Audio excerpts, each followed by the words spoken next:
November in Nebraska can be unpredictable, but nobody expected what hit us that Tuesday before Thanksgiving. My brother Nathan called me around noon from his job at the hardware store. Said they were selling generators like hotcakes because the weather service was predicting something nasty. I remember laughing it off. Told him people always panic over nothing. My wife Diane was already at the grocery store with our daughter Megan, who'd just turned 16 that October, grabbing last-minute ingredients for the holiday meal we were hosting. My parents were driving up from Kansas City the next day, and Diane's sister was bringing her kids from Omaha. We had the biggest house in the family, a 2-story colonial we'd bought after I made partner at the accounting firm, so holiday hosting duties usually fell to us. By 4 that afternoon, the temperature had dropped 40 degrees in 2 hours, and the rain that had been falling all morning turned into something between sleet and freezing rain that coated everything it touched. I left the office early when I saw co-workers scraping inch-thick ice off their windshields in the parking lot. The drive home usually took 20 minutes, but that day, it took me almost 2 hours, crawling along at 10 miles per hour, watching cars slide into ditches left and right. When I finally pulled into our garage, the power was already flickering, and Diane met me at the door with that worried look she gets when she's been watching too much local news. She said the weather guy was calling it a once-in-a-decade ice storm, and sure enough, just as I was hanging up my coat, everything went dark. We had candles and flashlights ready since power outages weren't uncommon in our neighborhood, but this was different. You could hear the ice accumulating on the trees outside, these sharp cracking sounds every few minutes as branches gave way under the weight. Megan was in the living room, wrapped in a blanket, complaining that her phone was at 12% battery and asking why we didn't have one of those whole house backup batteries like her friend Ashley's family. Nathan showed up around 7, just walked right in without knocking like he always did, carrying this red portable generator he'd snagged from the store. Said it was the last one on the shelf, some brand I'd never heard of, but it would keep our furnace running and maybe a few lights. He'd brought extra gas cans too, 4 of them, which he lined up against the garage wall like soldiers. The temperature inside the house was already dropping fast, maybe 60 degrees and falling, and you could see your breath in the hallway. Diane had pulled out every blanket we owned and made a nest in the family room where we all huddled together, eating cold sandwiches and trying to make the best of it. Nathan spent about an hour reading the generator manual by flashlight, then headed out to the garage to set it up. I helped him position it near the garage door, which we cracked open about 6 inches for ventilation, just like the manual said. The thing roared to life on the 3rd pull, sounding like a lawnmower on steroids, and within minutes, we had the furnace humming again and a few lights on in the main rooms. We all cheered like we'd just won the lottery, and Diane actually cried a little from relief. Round 9, Nathan decided to head home before the roads got any worse, though I tried to convince him to stay. His apartment was only 10 minutes away, but in these conditions, that meant almost an hour of white-knuckle driving. After he left, we settled in for the night, grateful for the warmth spreading through the house. Megan went up to her room first, said she had homework to finish before the break, though I knew she just wanted to charge her phone and text her boyfriend while she had power. Diane and I stayed up until maybe 11, playing cards by lamplight and listening to the ice storm rage outside. Every now and then, I'd go check on the generator through the door to the garage, making sure it had enough gas, and each time that steady rumble reassured me we'd make it through the night just fine. I woke up around 2 in the morning with the strangest headache, like someone had wrapped a belt around my skull and was slowly tightening it.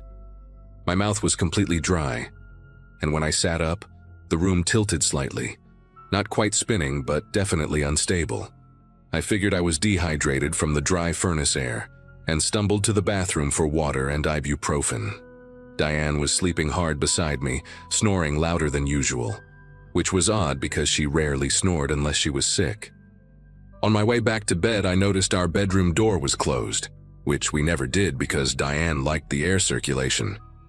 Must have shut it without thinking, I told myself, though something nagged at me about that.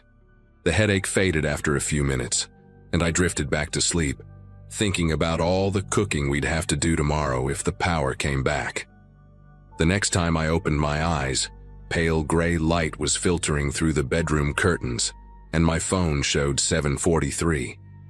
The headache was back, worse than before, pounding behind my eyeballs like a drumbeat.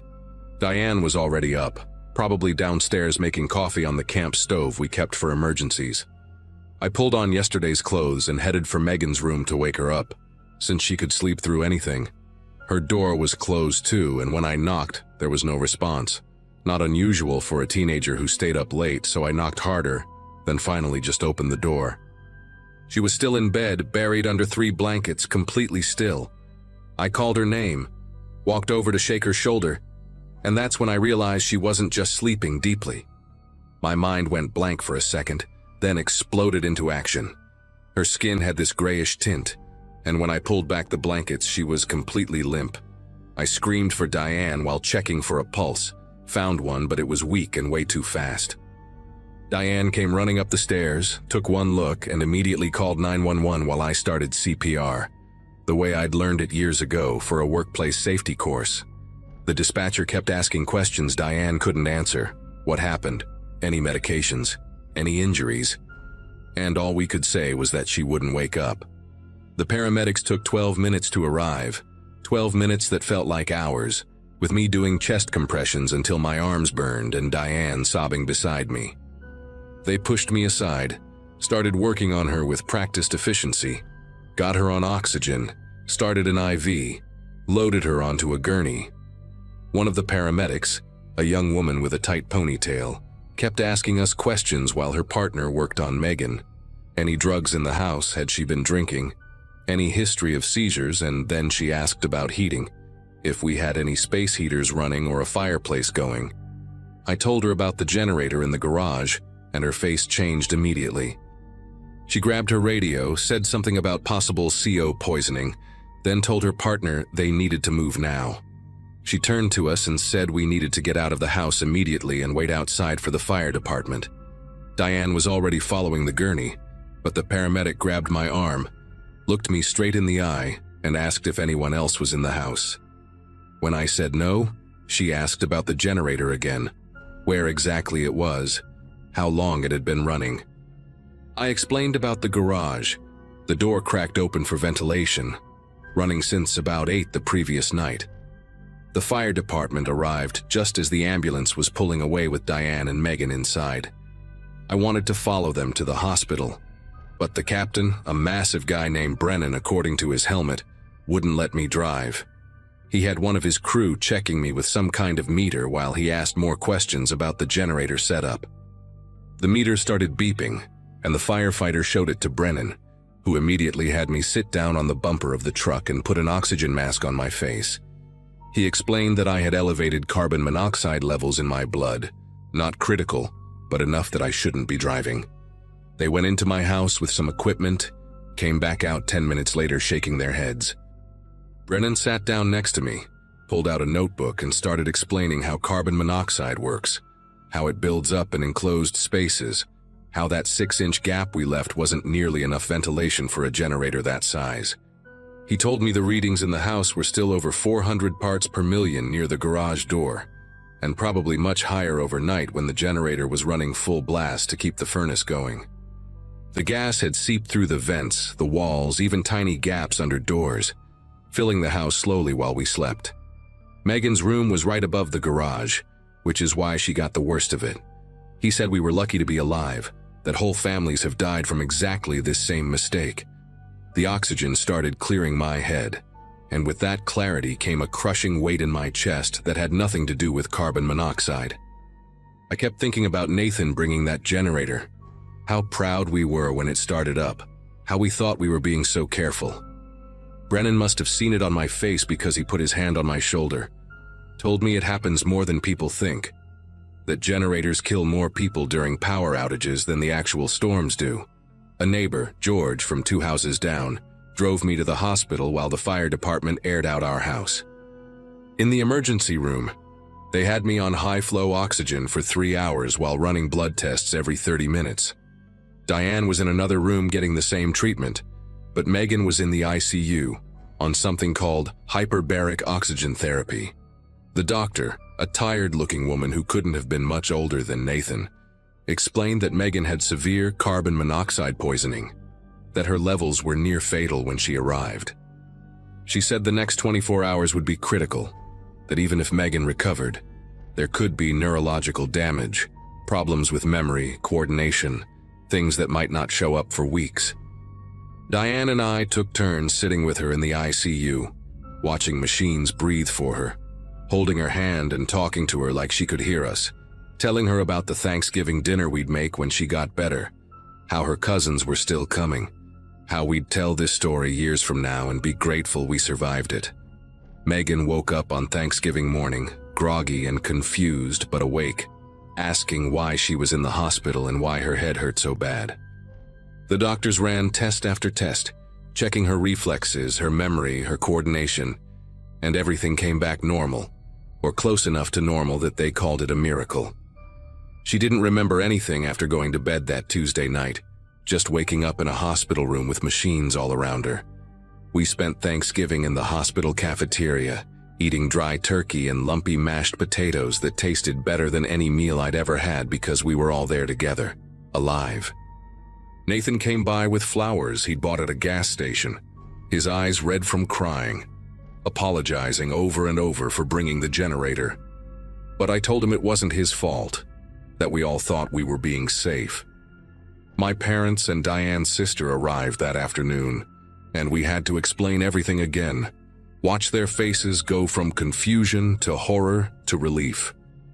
We were discharged Friday afternoon with strict instructions to install carbon monoxide detectors on every floor of the house, which seems so obvious now that I can't believe we didn't have them before. The power had come back Thursday morning while we were still in the hospital, and neighbors had already moved the generator out of our garage, left it sitting in the driveway like evidence at a crime scene. I sold it the next week to a guy who promised he'd only use it outside, far from any buildings, though part of me wanted to take a sledgehammer to it instead. Megan went back to school after Thanksgiving break, seemed completely fine, but Diane and I watched her constantly those first few weeks, looking for any sign of the delayed problems the doctor had warned us about.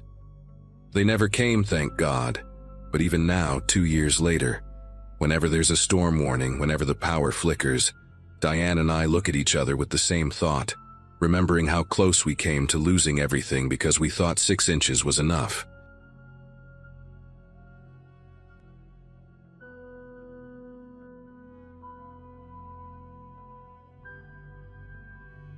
I run an IT consulting firm from my home office in Colorado Springs, and that November afternoon, I was deep in server migration planning when my phone rang.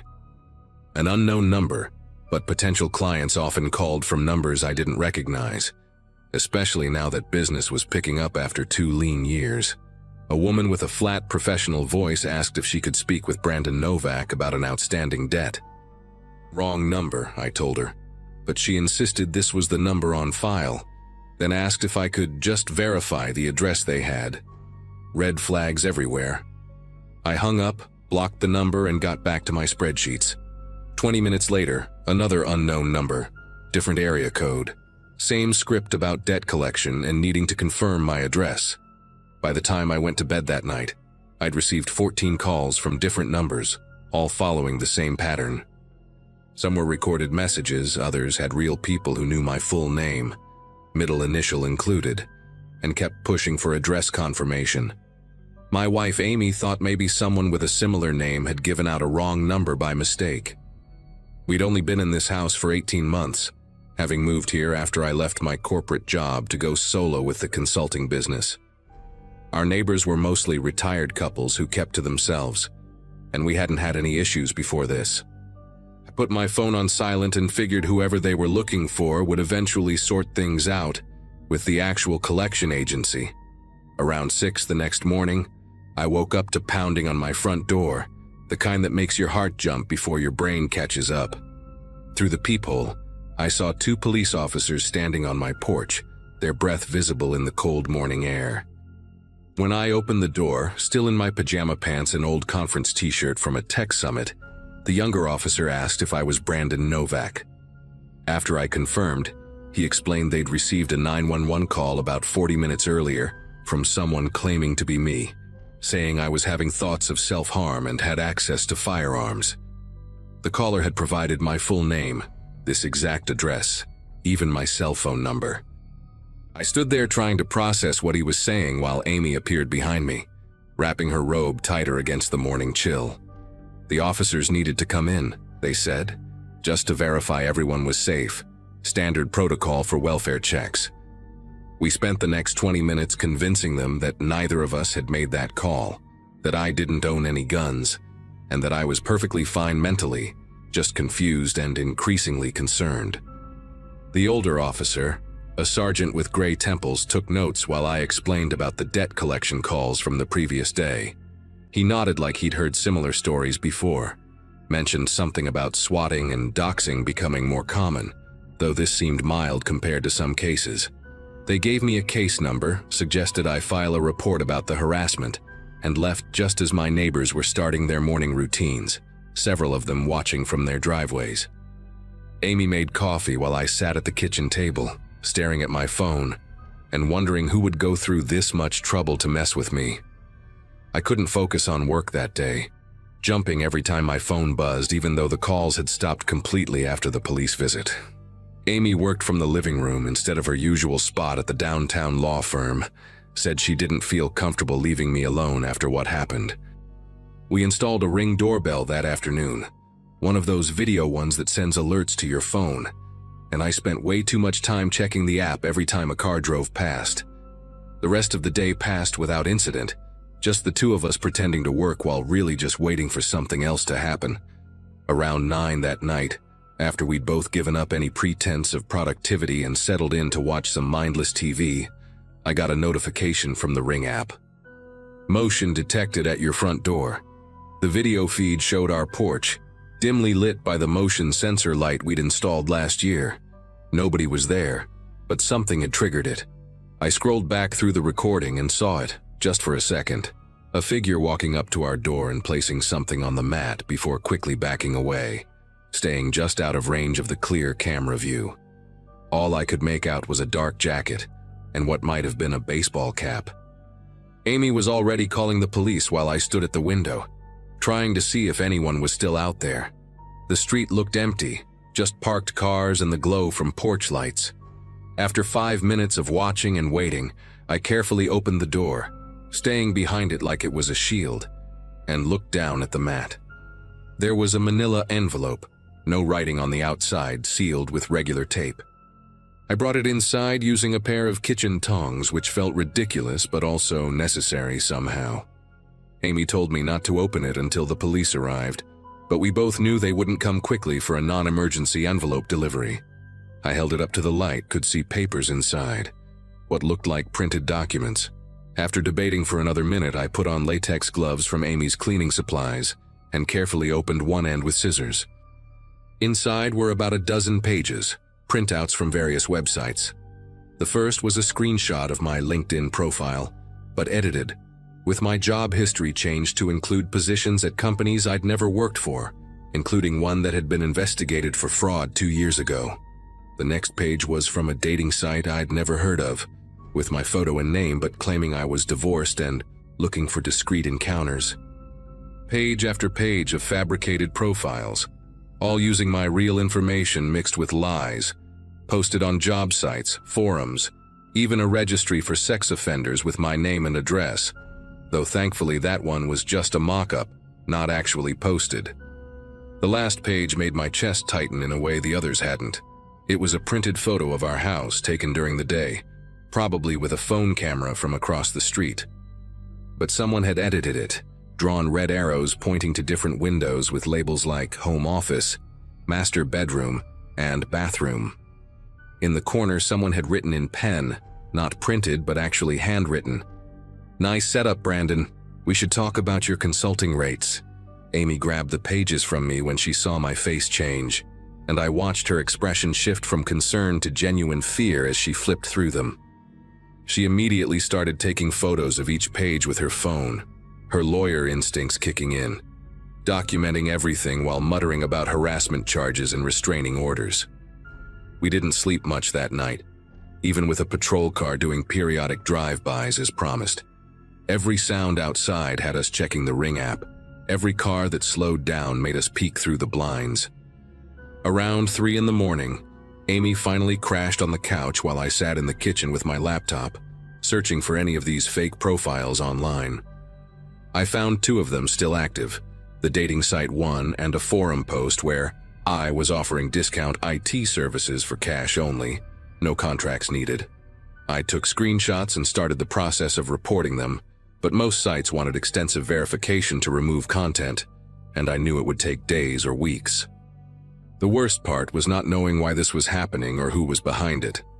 I'd been through my client list 3 times, looking for anyone who might have a grudge, any project that had gone badly, but came up empty.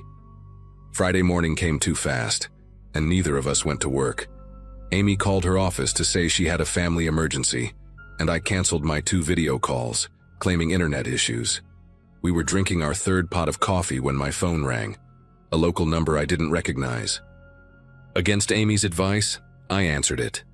A man's voice, rough like he'd been smoking for decades, asked if I was the Brandon offering IT services for cash. When I started to explain that was a fake post, he cut me off. Said he didn't care about that, but wanted to know if I was the same Brandon who used to work at Systematics Corp back in 2018. My whole body went cold. I had worked there briefly as a contractor for 4 months before the company imploded in a massive embezzlement scandal. I wasn't involved, had actually left 2 weeks before the FBI raids, but anyone connected to that place had their reputation damaged. The man chuckled when I went silent, said we definitely needed to meet, that he had a business proposition that would benefit both of us. I told him I wasn't interested in any proposition, and started to hang up when he said something that stopped me cold. He mentioned Amy's maiden name, the law firm where she worked, even the floor number of her office. Said it would be a shame if her colleagues found out about her husband's connection to Systematics, especially the encrypted files I'd supposedly helped hide before leaving. That was complete fiction. I'd never touched anything related to their financial systems, but he said he had documents that suggested otherwise.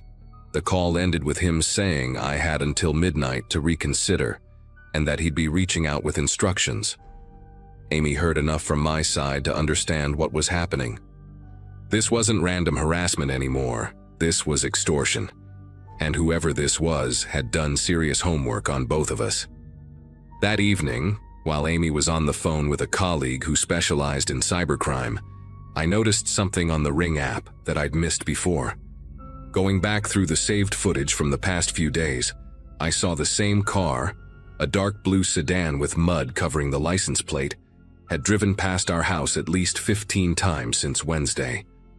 Always slowing down near our driveway, never stopping, just crawling past like they were checking something. I started downloading all the footage when the doorbell triggered again. This time the camera caught him clearly, a heavy-set man in his 50s with a gray beard and wire-rimmed glasses, wearing a Broncos cap and a brown leather jacket. He stood there for maybe 10 seconds looking directly at the camera with this slight smile, then held up a piece of paper with 11:47 p.m. written on it before walking away. Amy called the police immediately while I checked every door and window lock in the house. The responding officer, different from the morning crew, took one look at the video and called for backup. Within 20 minutes, we had 3 patrol cars on our street and a detective named Rivera sitting at our kitchen table, going through everything from the beginning.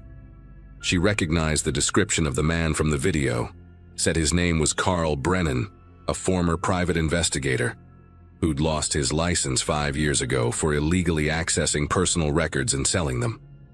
He'd been connected to 3 other extortion cases but never convicted, always managing to stay just within the gray areas of the law. Rivera said he usually worked with someone else, a tech guy who handled the digital harassment while Carl did the physical intimidation. At 11:47 p.m. exactly, my phone buzzed with a text from a blocked number. Just an address, a warehouse district on the south side of the city, and the words, "Come alone or the files go public Monday." Rivera was already shaking her head before I finished reading it out loud. They'd set up surveillance on our house and would follow if Carl or anyone else showed up, but she strongly advised against going to that address. Amy was more direct, said I'd be an idiot to walk into what was obviously a trap, but Carl had done his homework too well. He knew about systematics, knew that even false allegations with fabricated evidence could destroy my business, especially in the small world of IT consulting, where reputation was everything. Rivera left 2 officers parked outside and gave us her direct number, said they'd be increasing patrols all night, and that a cyber crimes unit was already working on tracking the phone numbers and fake profiles. I didn't go to the warehouse. Instead, I did what I should have done from the beginning, used my actual IT skills to fight back. While Carl was waiting at whatever trap he'd set, I was working with an old colleague from my corporate days who specialized in digital forensics. We traced the fake profiles back to a specific IP address, found the digital fingerprints Carl's tech partner had left behind. By 4 a.m. Saturday morning, we had enough evidence that Rivera could get a warrant. Turns out Carl's partner was a guy named Dennis Huang, who ran a computer repair shop that was barely staying afloat. The police raided both the shop and Carl's apartment Saturday afternoon, found everything: the software they used for the robocalls, the templates for fake documents, even recordings of Carl bragging about previous extortion schemes he'd pulled on other former Systematics employees. The whole thing unraveled faster than I expected. Dennis flipped immediately, gave up everything about Carl's operation in exchange for a plea deal. They'd been running this scheme for 2 years, targeting anyone connected to corporate scandals, betting that most people would pay rather than risk their reputations. 7 other victims came forward once the arrests made the news. Carl got 8 years, Dennis got 3 with probation. The fake profiles took weeks to fully clean up, and I still occasionally get calls from lawyers offering to help with my debt situation, but my business survived. Amy and I moved 6 months later, not because we had to, but because we wanted to. The new house has better security, no basement access points, and neighbors who actually talk to each other. I still check the Ring app more than I should, and unknown numbers go straight to voicemail, but at least now when I see a car slow down near my driveway, it's usually just someone checking their GPS or looking for a house number, not someone documenting my life for their next extortion attempt.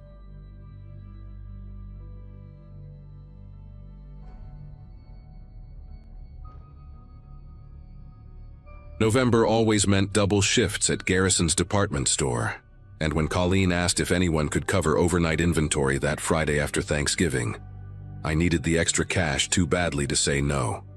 26, and still paying off student loans from a journalism degree I never used. I spent most nights stocking shelves and folding endless racks of winter coats that customers would destroy again by morning. That particular Friday, the store had closed at midnight after the Black Friday chaos, and I arrived at 1 in the morning with my thermos of coffee and a podcast downloaded on my phone, thinking it would be just another boring shift counting merchandise in the stockroom, while the mall sat dark and empty around us. Garrison's had this eerie quality after closing that I'd gotten used to over the past 8 months of working there, but that night hit different from the moment I badged in through the employee entrance. Usually there'd be at least 3 or 4 people for overnight inventory, but Colleen had texted that she'd gotten food poisoning from her mom's turkey stuffing, and Brad's car had broken down on the highway coming back from his parents' place in Michigan.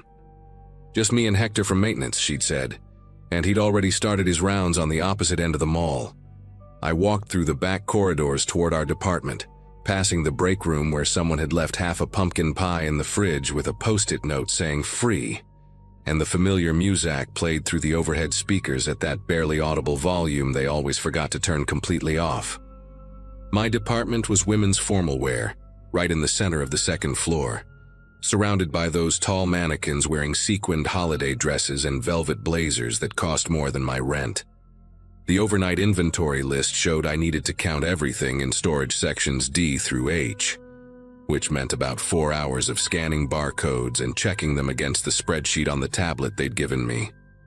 I started with the back corridor where we kept the overstock, boxes stacked to the ceiling with next season's spring collection, already waiting to replace all the winter merchandise. The fluorescent lights hummed that specific frequency that gave me headaches if I stayed back there too long. and I could hear the ventilation system cycling on and off, making the plastic inventory tags flutter against the boxes like tiny fingers tapping for attention. Around 2:30 in the morning, after I'd gotten through sections D and E, I decided to grab water from the vending machine near the customer service desk on the main floor.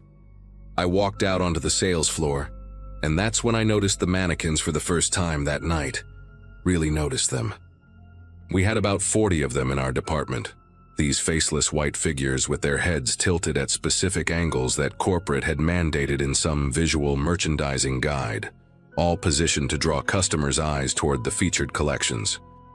But standing there in the semi-darkness with only the emergency lighting and that faint music still playing, they looked like a crowd of people frozen mid-conversation, their blank faces somehow managing to convey expressions despite having no features at all. I grabbed my water quickly and headed back to the stockroom, telling myself I was being ridiculous, that I'd worked plenty of night shifts before without getting spooked by plastic display figures. Section F was taking forever because someone had mislabeled half the boxes during the last shipment, and I had to open each one to verify the contents matched the inventory codes. My phone battery was dying faster than usual, probably from the terrible signal in the stockroom, so I'd turned off my podcast to save power. Without that distraction, every sound seemed amplified in the quiet. The settling of cardboard boxes, the distant clank of pipes in the walls, and that endless muzak that had switched from instrumental Christmas songs to some generic jazz that sounded like it was recorded underwater.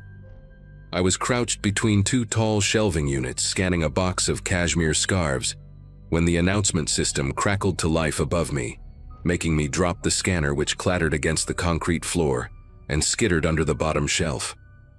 At first I thought it was just feedback or maybe Hector testing the system, but then I heard the voice, and my whole body went rigid because I recognized it immediately. Attention Garrison shoppers. The time is now 10 o'clock and our store will be closing in 15 minutes.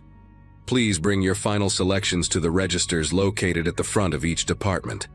We thank you for shopping with us today and look forward to seeing you again soon. Garrisons, where style meets savings. It was the closing announcement, word for word. The same one that played every single night, except this time it was playing at 3 in the morning in a completely empty store. But that wasn't the worst part. Wasn't the thing that made me stand up so fast I knocked over an entire stack of boxes behind me. The voice making the announcement, that cheery professional voice echoing through the empty store, was mine. They'd recorded me doing the announcement 3 months ago when the regular girl, Janet, had quit without notice, and management needed someone with what they called a friendly but authoritative tone to record all the store messages.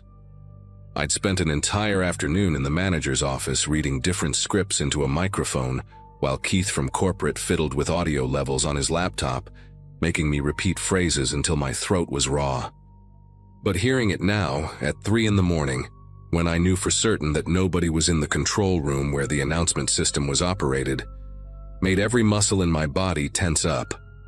The message repeated again, my own voice bouncing off the walls of the stockroom, and this time I noticed something wrong with it, like the playback speed was just slightly off, making me sound hollow and strange, the way voices sound when you hear them through a long tunnel or from the bottom of a well. I grabbed my phone and called Hector's cell, but it went straight to voicemail, which wasn't unusual since reception was terrible in most parts of the building. My legs felt unsteady as I made my way out of the stockroom, through the swinging doors that led to the sales floor, trying to convince myself there had to be a logical explanation, maybe a computer glitch or someone playing a prank, though I couldn't imagine who would bother with something so elaborate. The announcement had stopped by the time I reached the sales floor, leaving only that quiet muzak and the hum of the escalators that never stopped running even after hours. I headed toward the stairs that led down to the first floor, where the security office was located, thinking I could check the cameras or at least find the overnight security guard, who was supposed to be monitoring everything from his desk. But as I passed through my department, something made me stop dead in my tracks, and I had to blink several times to make sure I was actually seeing what I thought I was seeing. Every single mannequin in the women's formal wear department had been turned around. When I'd walked through earlier to get water, they'd all been facing outward toward the aisles, positioned to display their outfits to anyone walking by, just like always. Now they were facing inward, 40 pale figures creating a circle around the central display platform, where we kept the featured holiday collection, their eyeless faces directed at the empty space in the middle, like they were watching something I couldn't see. The sequined dresses caught the emergency lighting and threw sparkles across the walls that moved slightly with the air circulation, creating the illusion of movement, of breathing, of life where there shouldn't be any. I took a step backward and bumped into something solid, nearly screaming before I realized it was just one of the jewelry display cases. But the sound I made, that sharp intake of breath, seemed to echo in the silence that had suddenly fallen over the store because even the music had stopped playing. My phone buzzed in my pocket, making me jump again, and I saw a text from an unknown number that just said, "Check the fitting rooms." I didn't recognize the number, and when I tried to call it back, I got an automated message saying the number was disconnected.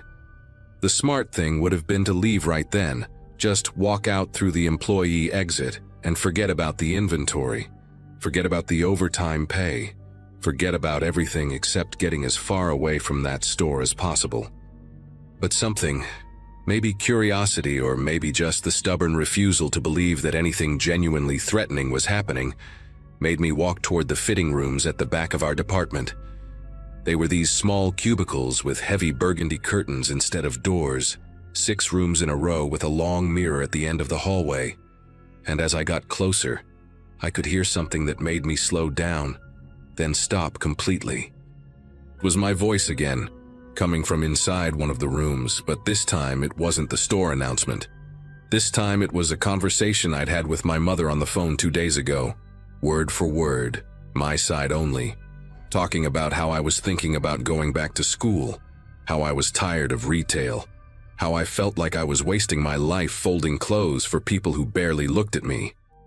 The curtain of the middle fitting room was moving slightly, like someone had just brushed past it, and I could see a shadow underneath, the unmistakable shape of feet, except they weren't moving at all, just standing there perfectly still, while my recorded voice continued playing from inside. I reached for the curtain with trembling fingers, my heart hammering so hard I could feel it in my throat, and yanked it open in one quick motion. The fitting room was empty except for a small digital recorder sitting on the bench, the kind we used for taking inventory notes, playing that private conversation on a loop. But on the mirror, someone had written a message in what looked like dark red lipstick, the expensive kind we sold at the cosmetics counter for $40 a tube, and the words made my knees weak. "You looked better in the blue dress." Thursday, November 14th, 2:47 p.m. That was 2 weeks ago, a random afternoon when I'd tried on a dress from the clearance rack during my lunch break, alone in these same fitting rooms, or at least I'd thought I was alone. I grabbed the recorder and ran, not caring any more about logic or explanations or anything, except getting out of that store.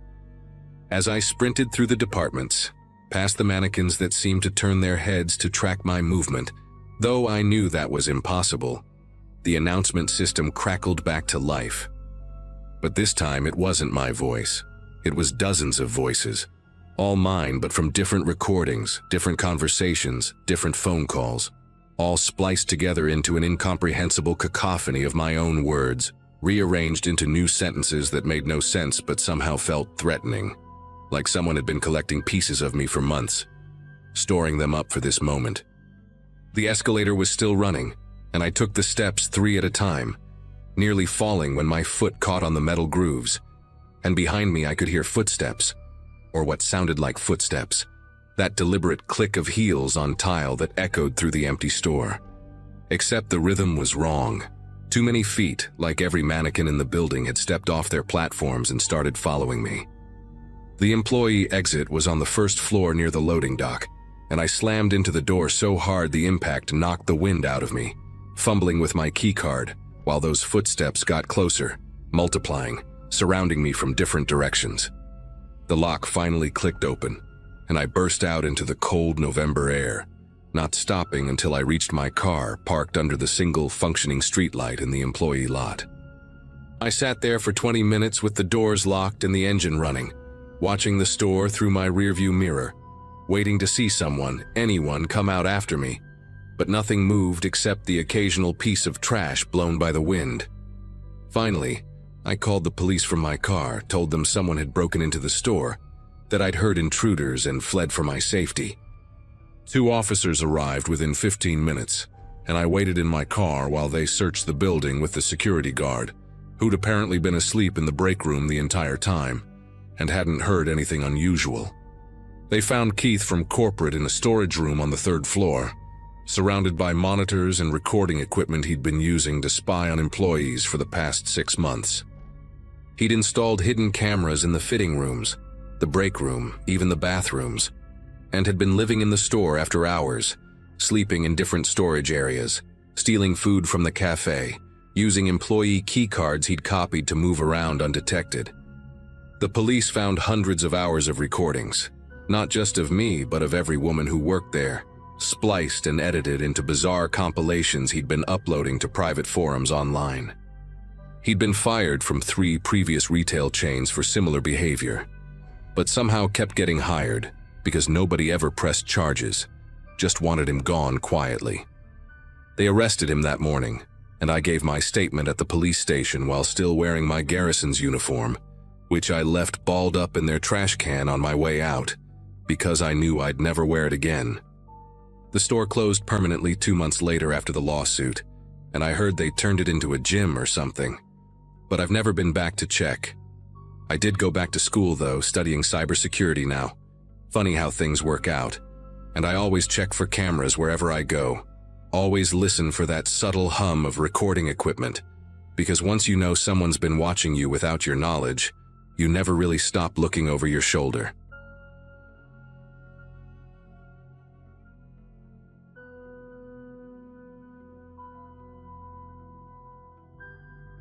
Mom was arguing with the turkey when I walked through the door that Wednesday afternoon, wrestling the 20-pound bird into submission while muttering something about defrosting times and stubborn packaging.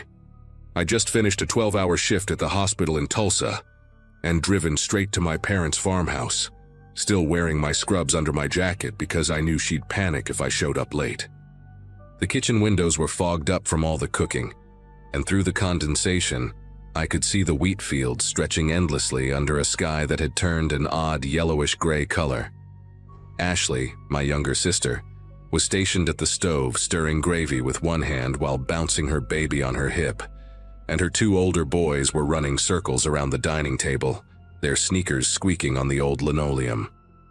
Dad had barricaded himself in the living room with the weather channel on, volume cranked up high enough that we could all hear the meteorologist discussing pressure systems and cloud formations. Strange thing about that afternoon was how still everything felt outside. Like nature had hit the pause button while we rushed around inside preparing for tomorrow's feast. Ashley's husband Robert was supposed to arrive later with his mother, and Mom kept checking her phone for updates from my brother Kevin, who was driving in from Arkansas with his new girlfriend none of us had met yet. The house felt alive with all this movement and anticipation, pots bubbling, oven timer beeping, kids yelling about who got to lick the beater from the mashed potatoes. I remember washing my hands at the sink, looking out at our old storm cellar about 50 yards from the house, its wooden doors covered in fallen leaves, and thinking how we hadn't opened that thing since I was probably 16, maybe 17, back when Dad still made us practice tornado drills every spring. Around 4:30, I was helping Ashley peel potatoes when the power flickered once, just quick enough to reset the microwave clock but not enough to worry about. Dad called out from the living room that the weather service had mentioned some cells developing to the southwest, but nothing heading our way. Maybe some rain later tonight at worst. The boys had moved their chaos outside, and through the window I could see them throwing a football around in that aggressive way kids do when they're trying to prove who's tougher. The air through the screen door felt thick and warm for November, almost like breathing through a wet towel, and Mom complained about her arthritis acting up, which she swore meant a storm was coming despite what the weatherman said. I stepped out onto the back porch to call the boys in for a snack, and that's when I noticed how the birds had gone completely silent. Not a single chirp, no crows calling from the fields. Even the chickens in their coop had stopped their usual chatter. The sky to the west had turned this sick green color, like old copper, and the clouds were moving in different directions at different heights, creating this twisted, churning effect that made my chest feel tight. But there were no sirens, no emergency alerts buzzing on our phones, just this unnatural quiet that pressed against my eardrums. I called the boys again, louder this time, and they came running toward the house, their football abandoned in the yellowing grass. We'd barely made it inside when the windows started rattling in their frames, subtle at first, like a truck passing on a distant road, except there was no road close enough to cause that kind of vibration.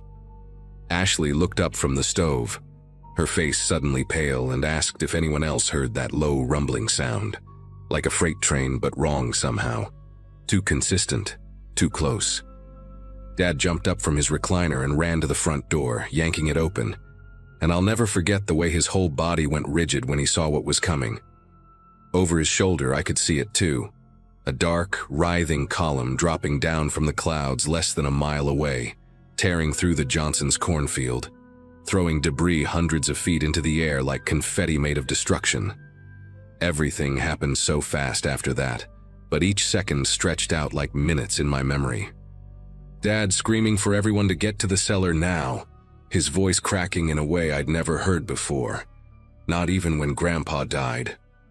Mom dropping the glass casserole dish, sending sweet potato chunks and broken ceramic across the floor.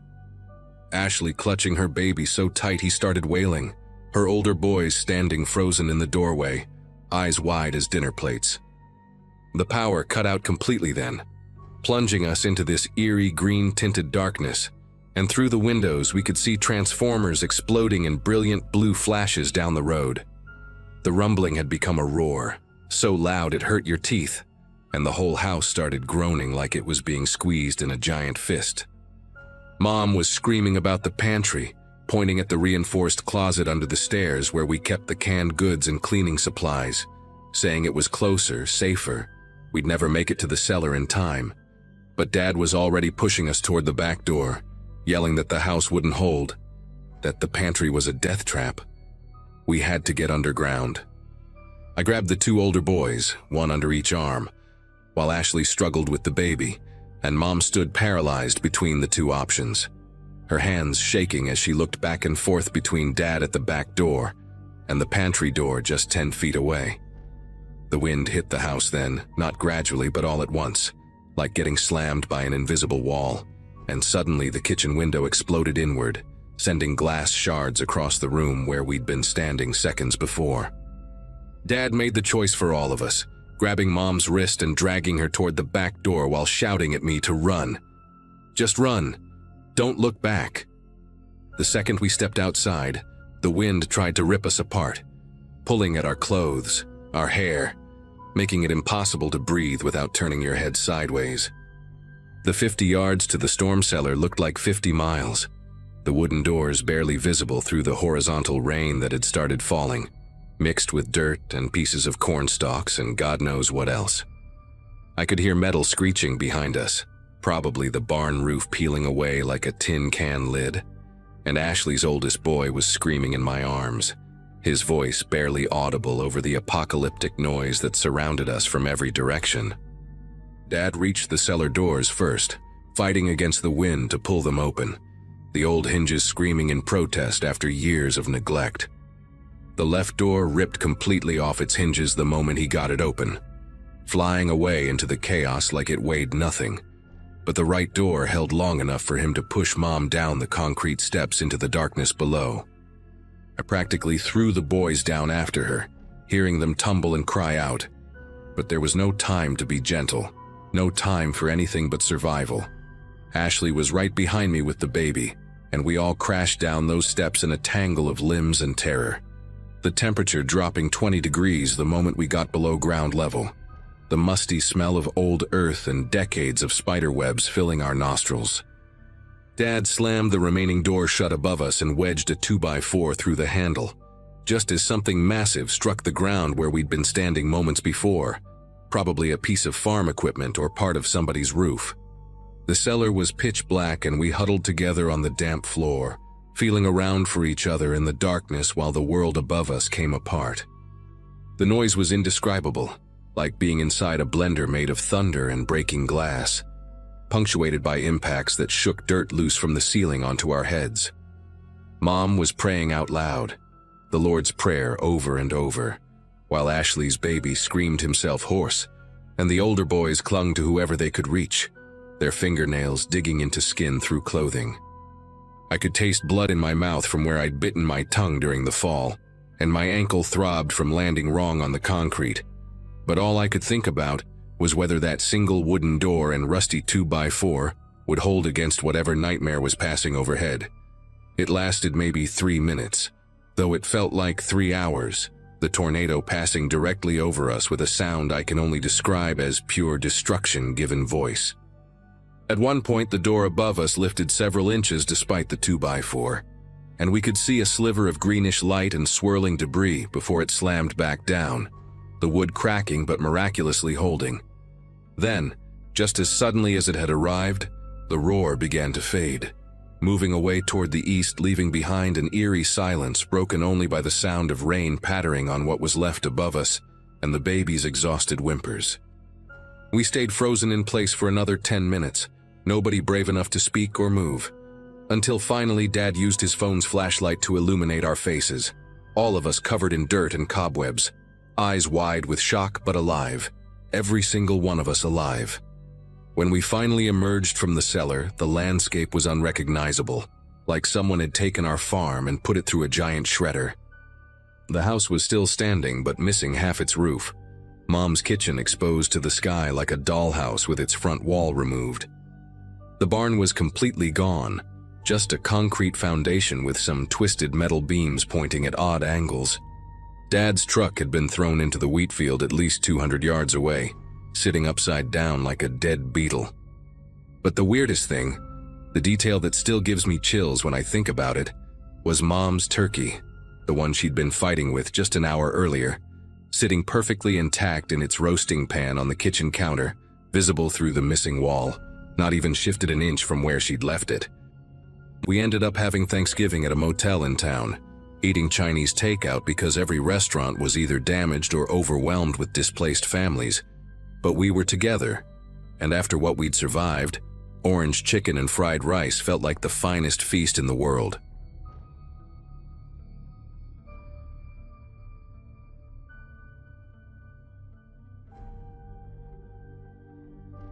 When you sign up for an overnight stocking shift at Save More the week before Thanksgiving, nobody tells you about the silence.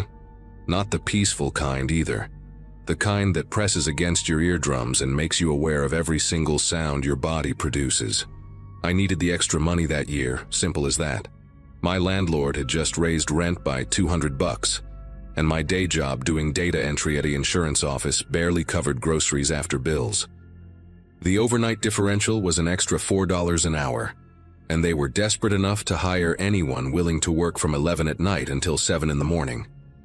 I showed up for my first shift on a Wednesday in late November, 3 days before Thanksgiving, wearing the ugly green vest they issued me and steel-toed boots I borrowed from my cousin. The store manager, a tired-looking woman named Veronica with graying hair pulled into a tight bun, gave me a 10-minute tour of the back room, showed me how to use the pallet jack, and told me the freezer alarm code before disappearing into her office. She mentioned I would be alone most nights since the other stalker, some guy named Julian, had quit 2 weeks prior without notice. That should have been my first red flag. The first few hours passed without incident. I unloaded boxes of canned goods, restocked the cereal aisle, and tried not to think about how the store felt like a massive tomb once all the customers left. The fluorescent lights hummed constantly, this low electrical drone that never quite faded into the background. Around 1 in the morning, the PA system kicked on with its looping advertisement about Black Friday doorbusters, the same cheerful voice repeating the same script every 12 minutes. Save More is your destination for Black Friday savings. Join us Friday morning at 5 a.m. for doorbuster deals you cannot miss. After the 5th time hearing it, I wanted to rip the speakers out of the ceiling, but the money kept me moving, kept me stacking boxes of pasta sauce and rotating stock like Veronica had shown me. The store layout was simple enough, 12 aisles plus the produce section up front and the meat and dairy cases along the back wall. I worked methodically, starting from aisle 1 and planning to move through them all before my shift ended. By 2 in the morning, I had made it to aisle 7, the snack aisle, when I heard it for the first time. The distinct metallic rattle of a shopping cart wheel. That specific sound of a cart being pushed slowly across linoleum tile. I stopped mid-reach, a box of crackers in my hands, and listened. The sound came from somewhere toward the front of the store, near the produce section. Then it stopped. I set the box down and walked toward the end of the aisle, poking my head out to scan the front area. Nothing.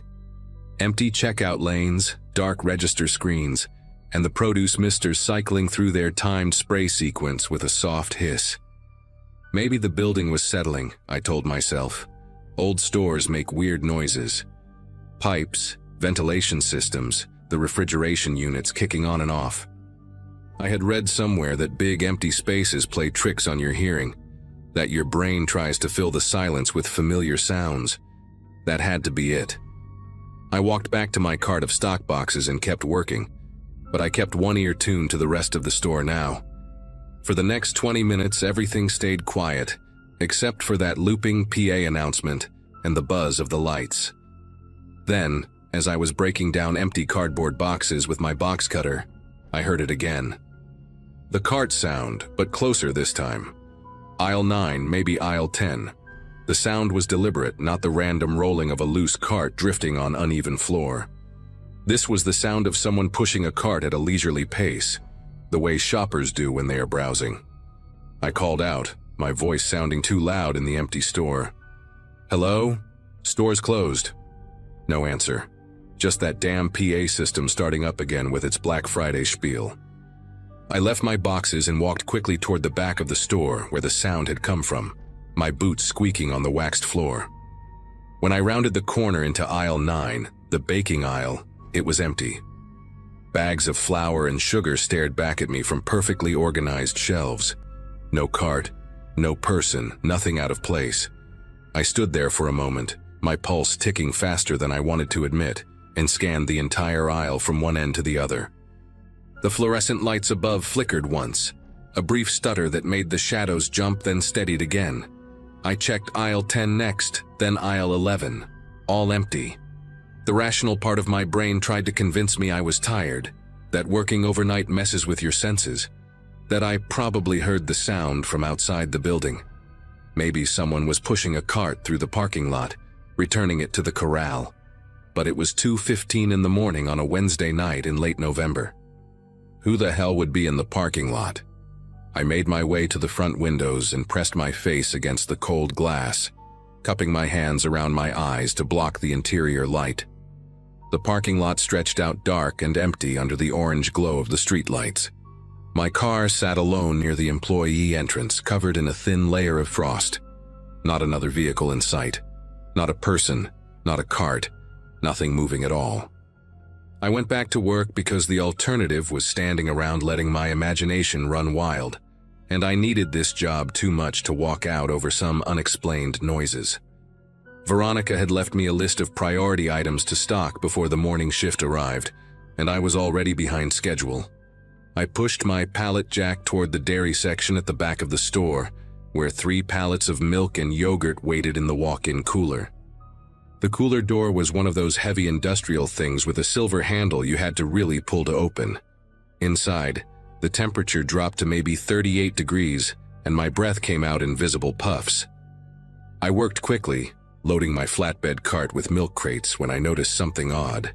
One of the security cameras mounted in the corner of the cooler, the small black dome kind that usually just blend into the ceiling, had a red light blinking on it. I had been in that cooler 3 times already tonight, and I swear that light had not been on before. Security cameras do not usually have visible lights, do they? I stared at it for a moment, that little red pinpoint blinking in a steady rhythm, and felt an uncomfortable sensation crawl up my spine. Someone was watching. Had to be Veronica in her office, checking the cameras to make sure I was not slacking off. That made sense. I grabbed my loaded cart and backed out of the cooler, letting the heavy door swing shut with a pneumatic hiss. When I turned around to head back into the store proper, I saw something that made my breath catch in my throat. At the far end of the store, in the frozen food aisle, someone was standing completely still between the glass freezer doors. A person, definitely a person, just standing there facing in my direction. They wore dark clothing, maybe a coat or a hoodie, and they were not moving at all. Not shopping, not walking, just standing there like a mannequin. My first instinct was relief, honestly. Finally, an explanation. Someone else was in the store, probably another employee I had not been told about, or maybe a manager doing a walkthrough. But then the relief curdled into something else when I realized whoever it was had been standing there silently while I had been calling out earlier. Why had they not answered me? Why were they just standing there now, motionless in the frozen food section at 2:30 in the morning? I abandoned my cart right there in the dairy section and started walking toward them, my footsteps echoing in the quiet store. "Hey," I called out, trying to keep my voice steady and friendly. "You scared the hell out of me. Did not know anyone else was here." The figure did not move, did not respond, did not even shift their weight.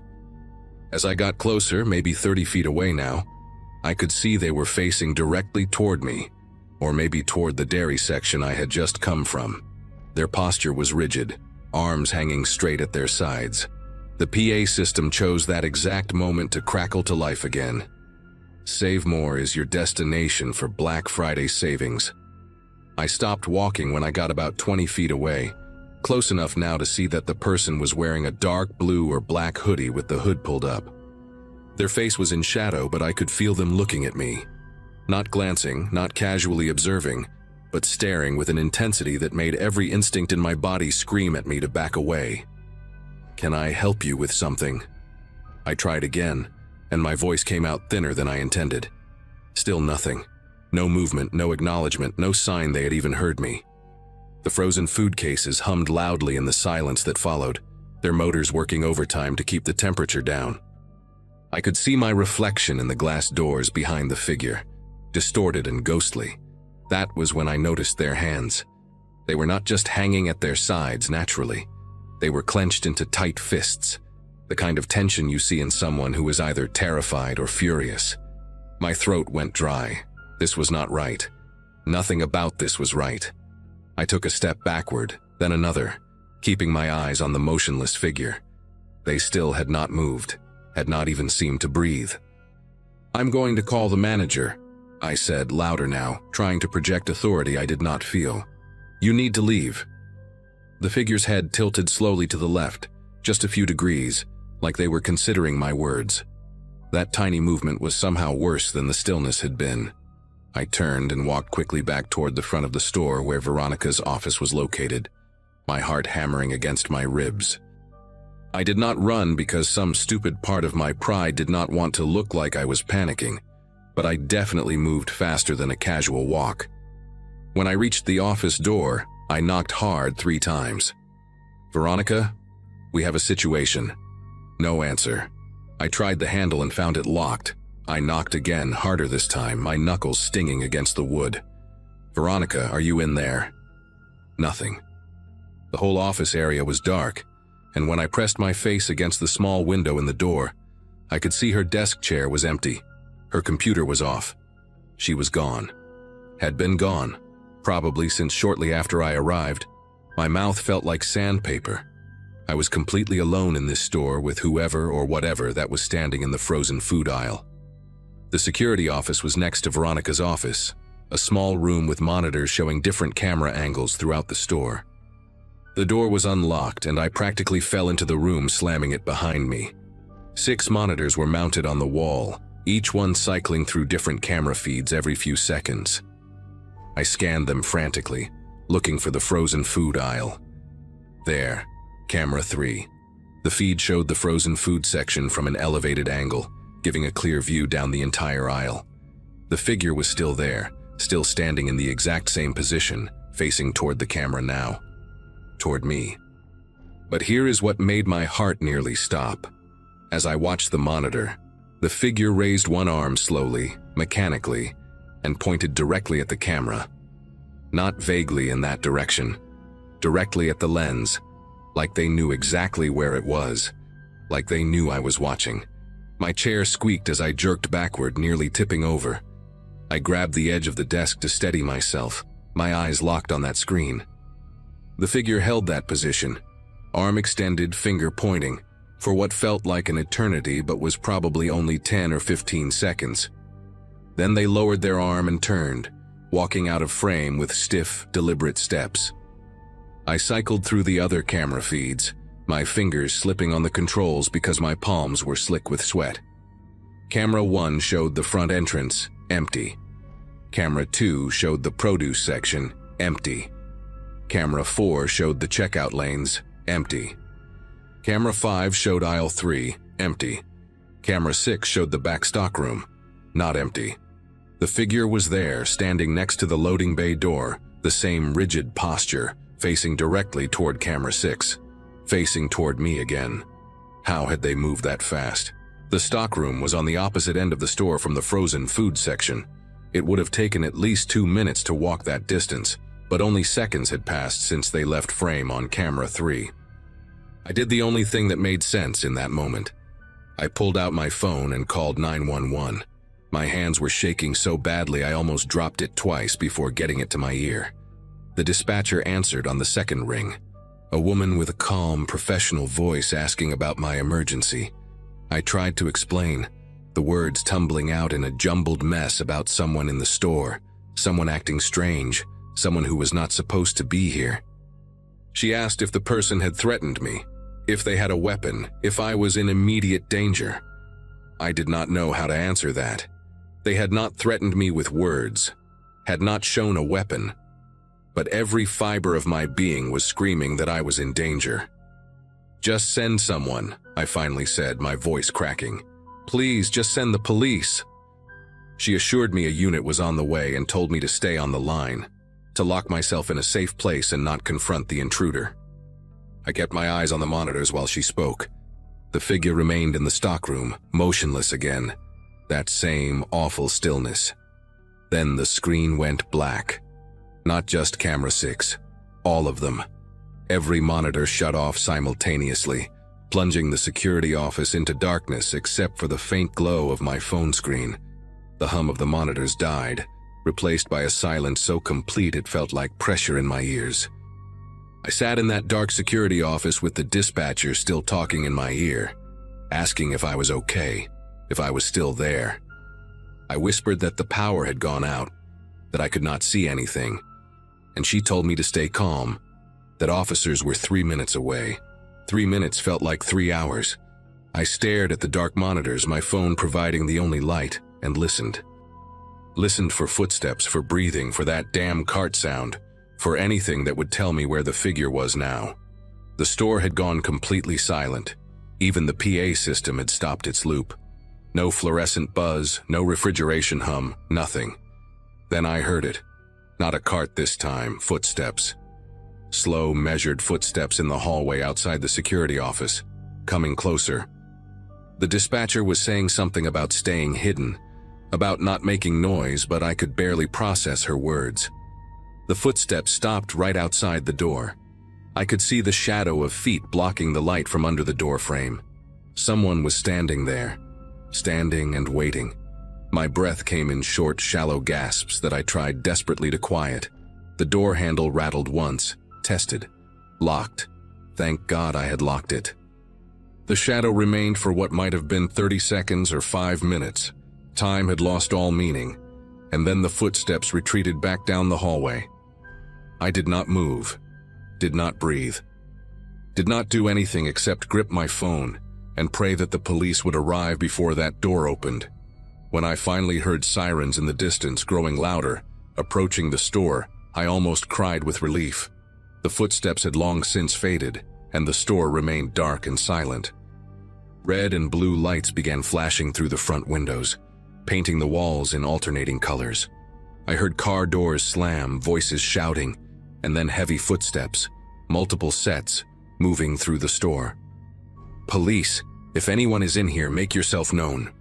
I unlocked the security office door and stumbled out into the hallway, nearly colliding with 2 officers who had their flashlights raised. They brought me outside while 3 more officers swept the building, searching every aisle, every corner, every possible hiding place. I stood in the parking lot wrapped in a blanket someone had given me, watching them work. 40 minutes later, they emerged with their report.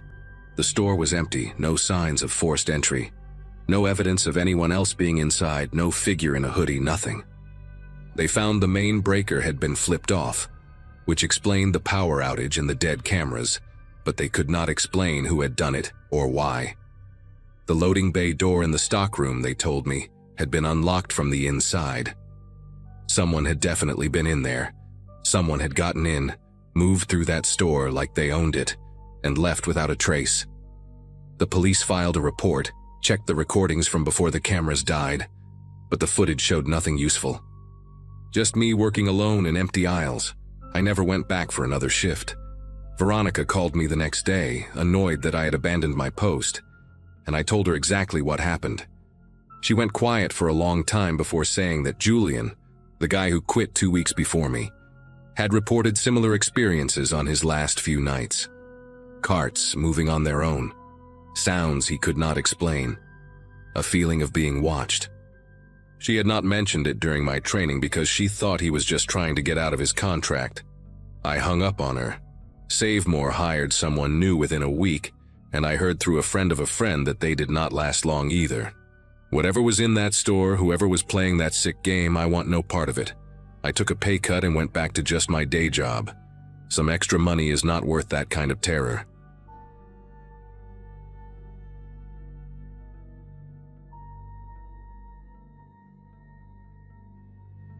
Finals week had just crushed me when I posted in that Riverside County Buy Nothing group, asking if anyone had a dolly I could borrow. My roommate Ivy and I were moving a busted futon out of our dorm before Thanksgiving break, and the campus maintenance guys wanted $40 just to haul it to the dumpster. $40 I definitely didn't have. I'd turned 19 3 weeks earlier, and my birthday money from my parents had already gone toward textbooks I should have bought used. The futon had been free off someone's curb back in August, so paying to get rid of it felt like some kind of cosmic joke. Within 10 minutes of posting, this guy named Connor messaged me saying he had a moving dolly and could help me load the futon into a truck if I needed. His profile looked normal enough. Pictures of him at what looked like a Padres game, a photo with an older couple who I assumed were his parents, a few shots of him hiking somewhere with red rocks in the background. He worked in IT support according to his page. 26 years old. He seemed harmless, maybe even nice for offering to help a stranger. We messaged back and forth for a few days, just logistics stuff about when I needed the dolly and whether I had access to a vehicle. He mentioned he lived pretty close to campus, just off Village Drive near that shopping center with the Trader Joe's everyone always mobbed on Sundays.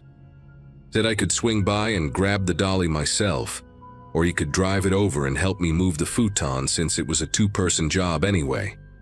I was hesitant at first because, stranger danger and all that. But Ivy was going to be with me and it was the middle of the day. Plus, this dude had like 400 friends on Facebook and photos going back years. Serial killers don't usually maintain that kind of social media presence, right? That's what I told myself anyway. We settled on Wednesday afternoon, November 9th. He'd meet me at my dorm. We'd load up the futon in his truck and he'd help me dump it. Simple, free. I even felt a little guilty for being suspicious of someone just trying to be helpful. Wednesday morning, Ivy texted me that she'd gotten called in for an emergency shift at the campus library. Some girl had quit without notice, and they were desperate. Ivy needed the hours anyway, so I told her not to worry about it. I'd just meet Connor myself, get the futon loaded, and be done in 30 minutes tops. When he pulled up in a blue Toyota Tacoma around 2 in the afternoon, he looked exactly like his photos. Average height, brown hair, wearing a gray hoodie and jeans. He had this friendly, easygoing smile, and immediately started apologizing for not bringing the dolly after all. Said he'd forgotten it was actually his roommate's, and the guy had taken it to help his girlfriend move that same day. Total coincidence, super sorry. but he had moving straps in his truck that would work even better for a futon. The way he said it was so casual and apologetic that I didn't think twice. We carried the futon down 3 flights of stairs, and yeah, those straps actually did make it easier. He kept making jokes about how this thing probably weighed more than both of us combined and asking what the hell futons were even stuffed with. Concrete mix? I laughed. He seemed genuinely funny, not creepy at all. When we got the futon loaded in his truck bed, he asked if I wanted to grab coffee after we dumped it. Said there was a good place near his apartment and he'd buy since I was a broke college student and he remembered those days.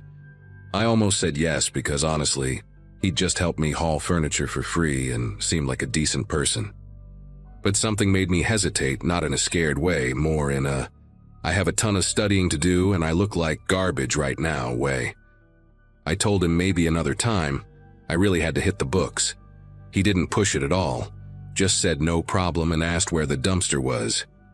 I directed him to the big waste area behind the dining hall. But when we got there, he frowned and said the dumpster was completely full, which it was. There was already furniture and trash piled around it. He suggested we could take it to the actual dump site across town, but that would cost a fee. Or, he said, he had storage space in his apartment complex where we could leave it temporarily, and he'd deal with it later. He lived 5 minutes away. It seemed reasonable. I'd already taken up so much of his time. I said, sure, that would be great. Thank you so much. He smiled that same friendly smile, and we drove toward Village Drive. His apartment complex was one of those newer builds with the fake stone facades and names that try to sound fancy. Parkside Terrace or Parkview Terrace, something like that, even though there wasn't a park anywhere near it. He pulled into a spot and said the storage area was actually in the basement near his unit. Easier to just go through his place than walk all the way around the building. Made sense. I followed him up an exterior staircase to the 2nd floor. The hallway smelled like someone had burned popcorn recently and was trying to cover it with air freshener. He unlocked his door, number 2G, and held it open for me to walk in first. The apartment was weirdly clean, like suspiciously clean for a 26-year-old guy living alone. No dishes in the sink, no clutter, everything organized. Beige couch, glass coffee table, flat screen mounted on the wall. A few framed prints of generic landscape photos. It looked like a staged apartment in a rental ad. He walked past me toward what I assumed was the storage closet or basement access, and I heard the door click shut behind me. Not slam, just that soft, final click of a door closing on its own. I turned around and tried the handle. Locked. The kind of lock that needed a key from the inside too. One of those deadbolts. My heart started doing this weird flutter thing, but I kept my voice normal when I asked him if the door locked automatically. He was standing in the kitchen area now, maybe 10 feet away, and he looked at me with this completely calm expression. Said, yeah, it's a security feature. Lots of apartments have them now. Fire hazard though, he added, almost like it was a joke. Then he asked if I wanted water or anything. His voice was still friendly, still casual, but something had shifted in the air. I couldn't pinpoint what exactly. I said, no thanks, I really should get going soon. I had a study group at 4. He nodded slowly and said, sure, but then he asked me if I'd noticed anything weird about our conversations. The way he said, our conversations, made my spine go rigid. Plural, like there had been more than just the Facebook messages. I told him I didn't know what he meant. My phone was in my back pocket and I was calculating how fast I could unlock it and dial 911 if I needed to. He walked toward the couch and picked up his laptop from the coffee table, opened it, and turned the screen toward me. It was our Facebook message thread. All of it. Screenshots going back to that first day I'd posted about the dolly. But there were other screenshots too, ones I didn't recognize. Photos of me walking across campus, me sitting outside the student union with my coffee, me and Ivy at the dining hall. My throat went completely dry. He scrolled down and there were more. Text messages. My text messages.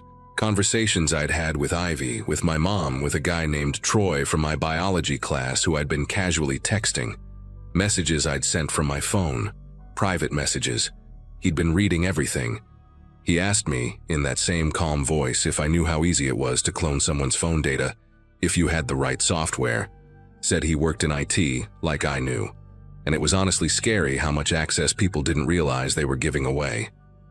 When I'd clicked on that link he'd sent me last week, the one that was supposed to be photos of his truck so I'd recognize it, that's all it took. One click. He had everything. I couldn't form words for a second. My brain was trying to process what he was showing me, what he was saying. He'd been reading my texts for over a week. He knew where I went, who I talked to, what I said in private. He knew Ivy wasn't coming today because he'd read her text to me that morning. He'd planned this. The dolly, the dumpster being full, all of it. My voice came out shaky when I asked him what he wanted, why he was doing this. He closed the laptop and set it down gently, then sat on the arm of the couch. Said he wasn't doing anything, really, just wanted to meet me in person, have a real conversation without all the performance people do online. He said I seemed interesting, genuine, not like other girls who were obsessed with their image. He'd been watching my social media for months, actually, since before I even posted in that group. Saw me comment on something back in September and started following my activity. He knew my schedule, my major, where I like to eat lunch. The Facebook post about the futon was just a perfect opportunity. He called it serendipity. I wanted to throw up. I forced myself to stay calm even though every instinct was screaming at me to panic. I asked him, as steadily as I could manage, to please unlock the door so I could leave. Told him I wouldn't tell anyone about any of this. I just wanted to go home. He tilted his head like he was considering it, then said he would, absolutely. But he wanted to show me one more thing first. He pulled out his phone and opened a recording app, pressed play. It was my voice from 20 minutes ago in his truck, talking about my studying, laughing at his jokes about the futon. Then my voice from earlier in the week, audio from a phone call I'd had with my mom about Thanksgiving plans. He'd recorded everything, every conversation we'd had in person, every phone call I'd made in the past week. He said he liked to keep records, to document connections. Made them more real somehow, more permanent. He looked genuinely proud of himself, like he'd shown me something impressive rather than absolutely terrifying. That's when I realized he genuinely didn't think he was doing anything wrong. In his mind, this was normal. This was just him being thorough, being interested. That scared me more than anything else, that total disconnect. My hand moved to my pocket, but he noticed immediately. Told me not to bother with my phone because he'd disabled my cellular connection remotely about 5 minutes ago. Could turn it back on whenever he wanted. He said it so matter-of-factly, like he was explaining how to use a coffee maker. Then he stood up and walked closer to me, not threatening, just casual, and said we should sit down and talk for real. Get to know each other without screens between us. He'd made tea earlier, it was probably still warm. The way he was acting, like this was a normal social interaction, like I was a guest who'd come over willingly, made my skin feel wrong on my body. I backed up until I hit the door. Told him I really needed to leave right now. My voice cracked on the last word. He sighed, and for the first time, he looked annoyed. Said I was being dramatic, that he wasn't going to hurt me, he just wanted to talk. Why was everyone always so paranoid these days? He gestured toward the couch again, more insistent this time. Sit down, please. I didn't sit. Instead, I did the only thing I could think of. I started talking. Told him okay, I'd stay and talk, but could I please just let someone know where I am first? Ivy would worry if I didn't check in. He considered this, then said no. That would defeat the purpose. Nobody else needed to know about our time together. This was private, but I kept pushing, kept my voice as calm as I could. Said if I didn't text Ivy in the next 10 minutes, she'd already know something was wrong because we had a system. We always told each other where we were. Complete lie, but I sold it. Told him she knew I was here at Parkside Terrace, apartment 2G, with someone named Connor from the Facebook group. His expression changed slightly. That annoyed look turned into something more calculating. He asked when I'd told her that. I said this morning before Ivy left for work. Texted her his address just in case. Another lie, but a good one. He stared at me for a long moment, and I could see him working through the implications. If I was telling the truth, someone knew exactly where I was. Someone who would notice if I disappeared. He walked back to the kitchen area, put some distance between us, and I watched him think. The apartment was completely silent except for the hum of the refrigerator. Finally, he said, "Fine." He'd let me go, but I needed to delete all our Facebook messages first, right now in front of him, and I couldn't tell anyone about the phone cloning or the recordings. If I did, he'd release every private message I'd ever sent to everyone I knew. My family, my professors, everyone. He had them all backed up in multiple places. He said this without any emotion, like he was negotiating a business deal. I agreed immediately, took out my phone, which suddenly had service again, and deleted our entire message thread while he watched. My hands were shaking so badly I could barely tap the screen correctly. But I got it done. He seemed satisfied. Walked to the door, unlocked it with a key from his pocket and opened it. Told me it was nice meeting me in person. Hoped we could stay in touch. I didn't respond. Just walked out of that apartment as fast as I could without running, down the stairs, across the parking lot, and I didn't stop moving until I was 6 blocks away. I called Ivy from a Target parking lot and told her everything. She wanted me to go to the police immediately, but I was terrified of what he'd do with those messages if I reported him. Some of them were embarrassing. Private stuff I'd said about people, complaints about professors, personal things about my family. The idea of everyone seeing those made me feel sick, but Ivy convinced me we at least needed to document what happened, even if I didn't file charges right away. We went to campus police together that evening. I brought my phone, showed them the deleted Facebook messages that were still in my archive, explained about the cloned data and the recordings. The officer who took my report was this older woman, Officer Stephanie Reeves, and she didn't dismiss me or act like I was overreacting. She said this was illegal on multiple levels: unauthorized access to electronic communications, stalking, false imprisonment. She explained that even if he had my messages, releasing them as revenge would be another crime, and that he'd be facing serious charges already. That helped. Knowing he'd actually committed crimes, that this wasn't just me being paranoid or dramatic like he'd said. Campus police contacted the local department, and they got a warrant for his apartment within 48 hours. Turns out I wasn't the first person Connor had done this to. They found data from 3 other women on his laptop, all college students from the area, all people he'd connected with through various online groups over the past 2 years. None of them had reported him because he'd used the same leverage on them, threatened to release private information if they told anyone. One girl had graduated and moved to Arizona specifically to get away from him. The detectives found recording equipment, backup drives, printed photos, everything meticulously organized in folders with our names on them. He'd built an entire system. Connor was arrested and charged with multiple felonies including wiretapping, computer fraud, stalking, and unlawful restraint.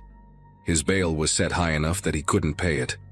The prosecutor told me he'd likely take a plea deal to avoid trial.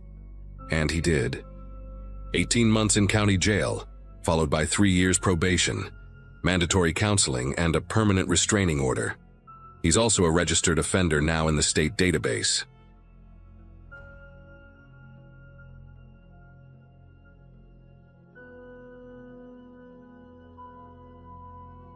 I grew up in a quiet town tucked between old coal hills and maple woods in Pennsylvania, the kind of place where everyone knows whose truck that is by the sound of its engine. Back then, I was working part-time at a diner off the main road, pulling double shifts before Thanksgiving week. My nights usually ended around 11, walking home with the cold biting through my jacket and that faint smell of fuel always drifting from Murphy's Auto Repair down the street. Murphy's had been there forever. A squat gray building with a single flickering sign and 3 gas pumps that hardly worked in the winter. That night, just after midnight, I was sitting in my kitchen reheating leftovers when the sound hit. A deep, violent crack that made the window panes flex. For a second, I thought a plane had gone down or something exploded in the hills. The lights flickered once, then the world outside glowed orange through the frost on the glass. I ran out barefoot, the air thick with the chemical tang of burning rubber and gasoline. From the corner of Maple Street, I could see flames clawing up the side of Murphy's garage like they were alive. People started spilling out of their houses, shouting names, pulling on coats. The volunteer fire trucks arrived fast. This town might be small, but everyone took pride in showing up when it mattered. The air was chaos, sparks popping, hoses hissing, and the low roar of fire devouring metal. I remember seeing old Tom Murphy himself, standing across the street in his slippers, just staring. He didn't say a word, didn't move toward the building, even when one of the firefighters yelled his name. It struck me as strange, his silence, the way he clutched a set of keys like he couldn't let go. By the time the flames were finally out, the garage looked like a skeleton. The smell was unbearable, something between melted plastic and diesel smoke. Everyone assumed it was some kind of electrical issue or maybe a gas leak, but the firefighters seemed uneasy. They taped off the whole area and kept the rest of us back. Around 2 in the morning, I overheard one of them muttering that they'd found signs someone had been siphoning fuel from the underground tanks. That part didn't make sense. Hardly anyone in town even knew how to open those access caps, let alone pull gas from them. The next morning, the whole town felt different. You could smell the burned rubber half a mile away, and the air had that weird stillness that comes after something big happens. Everyone had a theory. Some said it was teenagers fooling around. Others whispered about insurance money. When I went to grab breakfast at the diner, half the customers were talking about the fire like it was a movie they'd all seen from different angles. Then Tom Murphy walked in, looking like he hadn't slept at all. His face was pale, his hands still stained with soot, but what caught my attention was how calm he seemed, almost rehearsed, like he was already telling a story he'd practiced all night. He sat at the counter and told the waitress that his security cameras had malfunctioned earlier that evening, that the system had automatically wiped the footage before the explosion. No one said anything for a second. You could hear the ceiling fan turning. Then someone asked if he'd called his insurance company, and he just nodded slowly, staring into his coffee. Something about it didn't sit right with me. Murphy wasn't the kind of guy who believed in coincidences, but he kept repeating that word, accidentally, like he wanted to convince himself more than anyone else. That night, I couldn't sleep. The smell of gas seemed stronger in my house than it had any right to be, even with the windows closed. I kept thinking about the timing, how the cameras went down hours before the fire, how he'd been standing across the street without a single burn, holding those keys. Around 1 a.m., I put on my jacket and walked back toward the site. The fire trucks were gone, but the tape still fluttered in the wind. The metal was still warm when I got close enough to feel it radiating through my jeans. A few stray tools were scattered in the gravel, a socket wrench, a glove, and an old siphon pump lying half melted near the fence. While I was standing there, a pickup turned the corner, its headlights sweeping across the debris. I recognized it right away. It belonged to a guy named Eli who used to work at Murphy's before quitting last spring. He slowed down when he saw me, rolled his window halfway, and asked what I was doing there. His voice sounded rough, almost defensive. I told him I was just looking, couldn't sleep. He nodded once and said, "Some folks shouldn't dig too deep, kid," before driving off. His words stuck with me the whole walk home, echoing louder than the wind. 2 days later, the investigators showed up from the state fire marshal's office. They parked a white van by the curb and spent hours digging through the rubble while half the town watched from the sidewalk. By noon, rumors were already flying. Someone claimed they'd found tire tracks leading into the back lot. Someone else swore they'd seen Murphy at the shop late the night before the explosion. The weirdest part? Every time someone mentioned the missing footage, Murphy brushed it off like it was no big deal. Said the system had been acting up for months. But when I asked one of the firefighters if that was true, he frowned and said, "Funny thing, I helped install those cameras last summer. They were brand new." That evening, the town's power went out for almost an hour. I sat on my porch, listening to the faint hum of generators kicking in around the neighborhood. The darkness made me uneasy, not just because of the fire, but because everything suddenly felt too quiet. I could see the outline of the ruined shop down the block, barely visible against the sky. For a second, I thought I saw movement inside the wreck, like someone holding a flashlight. But when I blinked, it was gone. A minute later, a car door slammed somewhere, and I caught a whiff of gasoline, sharp and raw. By morning, the news spread that someone had broken into the taped-off area during the night. The police said nothing was taken, but one of the inspector's toolboxes had been opened and left half submerged in the puddles near the pumps. When I passed by, I noticed fresh footprints leading away toward the woods behind the lot. The mud was deep from last night's rain, but you could see the tread marks clearly. Heavy boots, definitely a man's. What unsettled me most was the pattern. It looked like he'd been pacing, going back and forth between the tanks before finally disappearing into the trees. That same afternoon, I ran into Eli again at the gas station near the highway. He looked exhausted, eyes red like he hadn't slept. He asked if people were still talking about the explosion, and when I said yes, he sighed and muttered, "Murphy shouldn't have kept those drums down there." I asked what he meant, but he just stared at the counter for a long time, tapping his thumb against the register. Then he whispered, he knew what was leaking. He just didn't want to pay to fix it. Before I could say anything else, he grabbed his pack of cigarettes and left without looking back. That night, I couldn't shake what Eli said. I went down to the public records office the next day during my lunch break to check something. Murphy's auto had been cited twice that year for unsafe fuel storage, both times marked as unresolved. The inspector's notes mentioned corrosion around the underground tanks and the possibility of vapor leaks. The realization hit me hard. Maybe whoever was siphoning gas wasn't just stealing. Maybe they were trying to drain it before something worse happened. But if that were true, why erase the footage? Why pretend nothing was wrong? A week later, heavy rain washed most of the debris away, but the smell of fuel still lingered. People started moving on, decorating for the holidays, pretending life was back to normal. Murphy reopened what was left of the office to handle paperwork, but it looked more like he was packing to leave town. One afternoon, I saw him loading boxes into a rented van, eyes darting up and down the street. When he noticed me watching, he waved, a stiff, nervous gesture, then disappeared inside. That was the last time I saw him. By morning, the van and the sign from the front lot were both gone. Months passed before anyone heard anything new. Then, in the spring, workers digging a new drainage line behind the old shop uncovered a buried drum, one of those industrial-grade fuel containers, rusted through and leaking sludge into the dirt. The city had to call in an environmental crew to contain it. I stopped by while they were working, curious, and one of the guys mentioned there were initials burned into the metal cap. TM, Tom Murphy.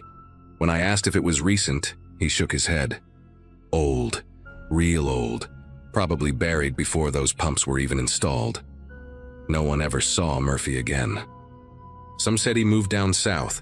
Others whispered that he never left, that he'd built those tanks himself years ago and the ground finally caught up to him.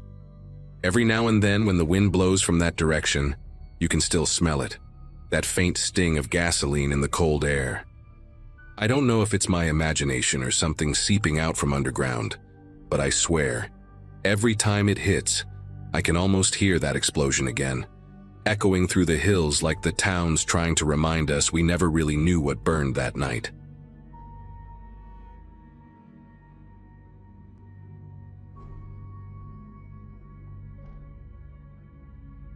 I'd gone up to my parents' lake house that weekend mostly to clear my head. They'd retired to Florida a few years ago, but the place in northern Wisconsin was still standing, quiet, still, and tucked between rows of pine trees that swayed like they were whispering to each other. I worked remotely then, designing websites, and I'd been running on caffeine and no sleep for weeks. That little gray cabin felt like the perfect spot to just disconnect, make some soup, maybe read by the fireplace. The lake was half frozen already, the kind of dull silver that reflected nothing back. You could walk outside and hear nothing except the creak of the dock or a crow in the distance. It was peaceful in a way that felt almost heavy. The first morning I noticed the footprints, I didn't think much of them. They started near the tree line and ended right at the edge of the porch, big enough to belong to a grown man but smeared like someone had stepped in mud and dragged their heel. The ground around the lake gets soft after it rains, and I figured maybe a raccoon or stray dog had wandered through and messed up the pattern. Still, it looked weird. The shape wasn't pawed or split, just human, barefoot too. It was November, and the nights dropped below freezing, so that should have been impossible. I remember squatting down, touching the edge of one print, and feeling how crisp the outline was. It hadn't frozen yet, meaning it was fresh. The next day there were more. Same path, same ending, right at the back porch steps. That morning I made coffee and tried to laugh about it, texting my friend Leah a picture with the caption, "Guess I've got a Bigfoot fan."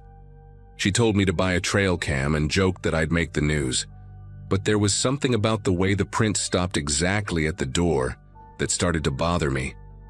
It was too deliberate, like someone was walking up and turning back over and over just before reaching the house.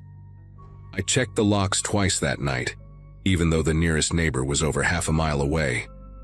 That evening I curled up on the couch with a blanket, watching the light from the TV flicker across the windows. The lake outside looked like a dark sheet of glass, and every now and then, the old dock moaned as if something heavy shifted against it. Around midnight, I turned the TV off and walked into the kitchen for some water. That's when the motion light outside blinked on, bright, sudden, cutting across the back porch. I froze halfway through the room, staring through the glass door, expecting to see a deer or a raccoon scurrying off. But behind the patio chairs, half hidden by the shadows, was a shape. Someone crouched low, hands pressed against the decking, just waiting. I didn't move for what felt like a full minute. The light buzzed softly, throwing harsh white against the glass, and that shape stayed perfectly still. My first thought was that it had to be a prank, maybe some local kid or a hunter lost from the trails. But the longer I watched, the clearer it became that whoever it was knew I could see them.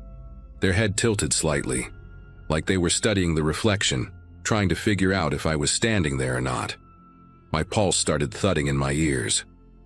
I reached for my phone on the counter, but the second I turned my body, the light clicked off, plunging everything into black again. When it came back on, nothing. The porch was empty, no footprints visible through the glass, just the soft hiss of wind rolling off the lake. I barely slept that night. Every sound, the groan of the floorboards, the distant pop of ice shifting near the dock, had me sitting upright, listening. At around 3 in the morning, I finally dozed off on the couch with the lamp still on. When I woke up, the footprints were there again, but this time they circled the porch twice before stopping at the door. Whoever it was had come back after the light went off. I called Leah and told her, trying to sound casual, but my voice kept catching. She offered to drive up, but I told her I'd be fine. It was broad daylight, and nothing ever really happens out there, right? By afternoon, I convinced myself it had been some weird coincidence. Maybe a fisherman cutting through the woods, someone curious about the cabin. I tried to work, but I kept glancing out the window every few minutes. Around sunset, I took the flashlight and stepped outside for the first time since the night before. The air was biting cold. The prints were still there, but they stopped abruptly near the deck railing, as if the person had just vanished. I followed them with my light, and about 10 feet into the trees, I found a crumpled soda can and a torn strip of fabric caught on a branch. It looked like part of a flannel shirt, faded red. I pocketed it without thinking, then regretted it the moment I got back inside. That night I kept the living room light on and sat near the window, waiting. It was almost 1 a.m. When the motion light snapped on again, flooding the porch, my breath caught when I saw the figure back in the same spot, crouched low, one hand gripping the leg of the patio chair. This time, he lifted his head slowly, just enough for the light to catch his face. His skin looked pale like wet paper, and his mouth hung slightly open. But his eyes were what froze me. He wasn't looking at the door. He was staring directly at the side window where I was sitting. The light flicked off again after a few seconds, and in that brief darkness, I swear I heard the boards creak under his weight, moving closer. I backed away from the window and grabbed my keys, but my hands felt useless. Every sound in that house seemed amplified. I locked myself in the bathroom, sat on the cold tile, and tried to calm down. After what felt like forever, I forced myself to peek through the blinds again. The light outside was still off, but the chairs on the porch had shifted. One was turned toward the door, like someone had dragged it an inch closer. I didn't hear a car, no crunch of footsteps leaving through the trees. It was just gone.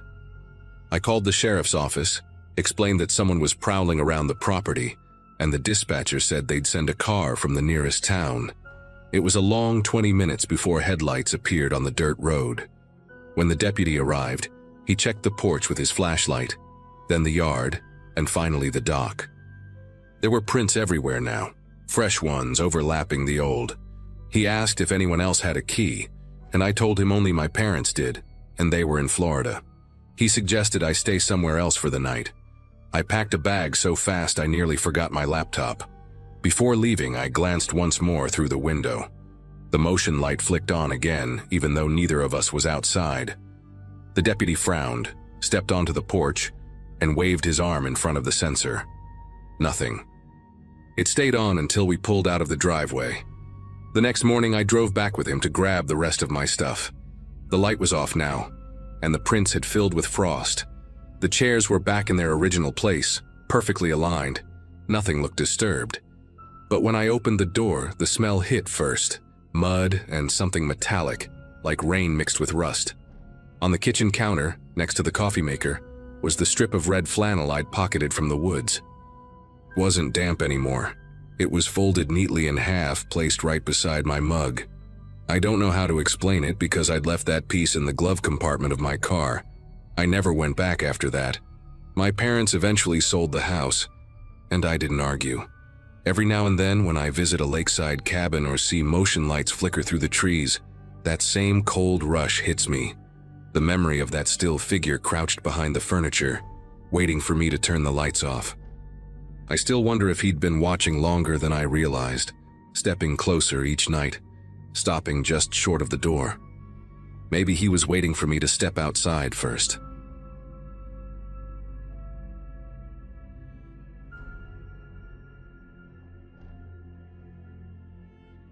It was the tail end of Black Friday, and the store looked like a battlefield that had just been evacuated.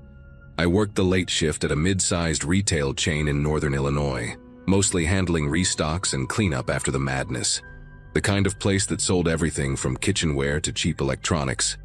I'd been there for 2 years, juggling night classes during the week and surviving on vending machine coffee. That night, most of the crew clocked out around midnight, leaving just me and Mark, the night manager, to finish loading the shelves before the morning crew came in. The hum of the fluorescent lights had a way of getting into your head after a while. Constant, dull, like a mosquito you can't find. Every now and then one of them flickered overhead, and the shadows on the linoleum seemed to shift with it. The air was still heavy with that mix of burnt coffee, cardboard dust, and cheap plastic. I had a pallet full of Bluetooth speakers to move to the back room, and as I rolled it across the empty aisles, the sound of the wheels echoed far louder than it should have.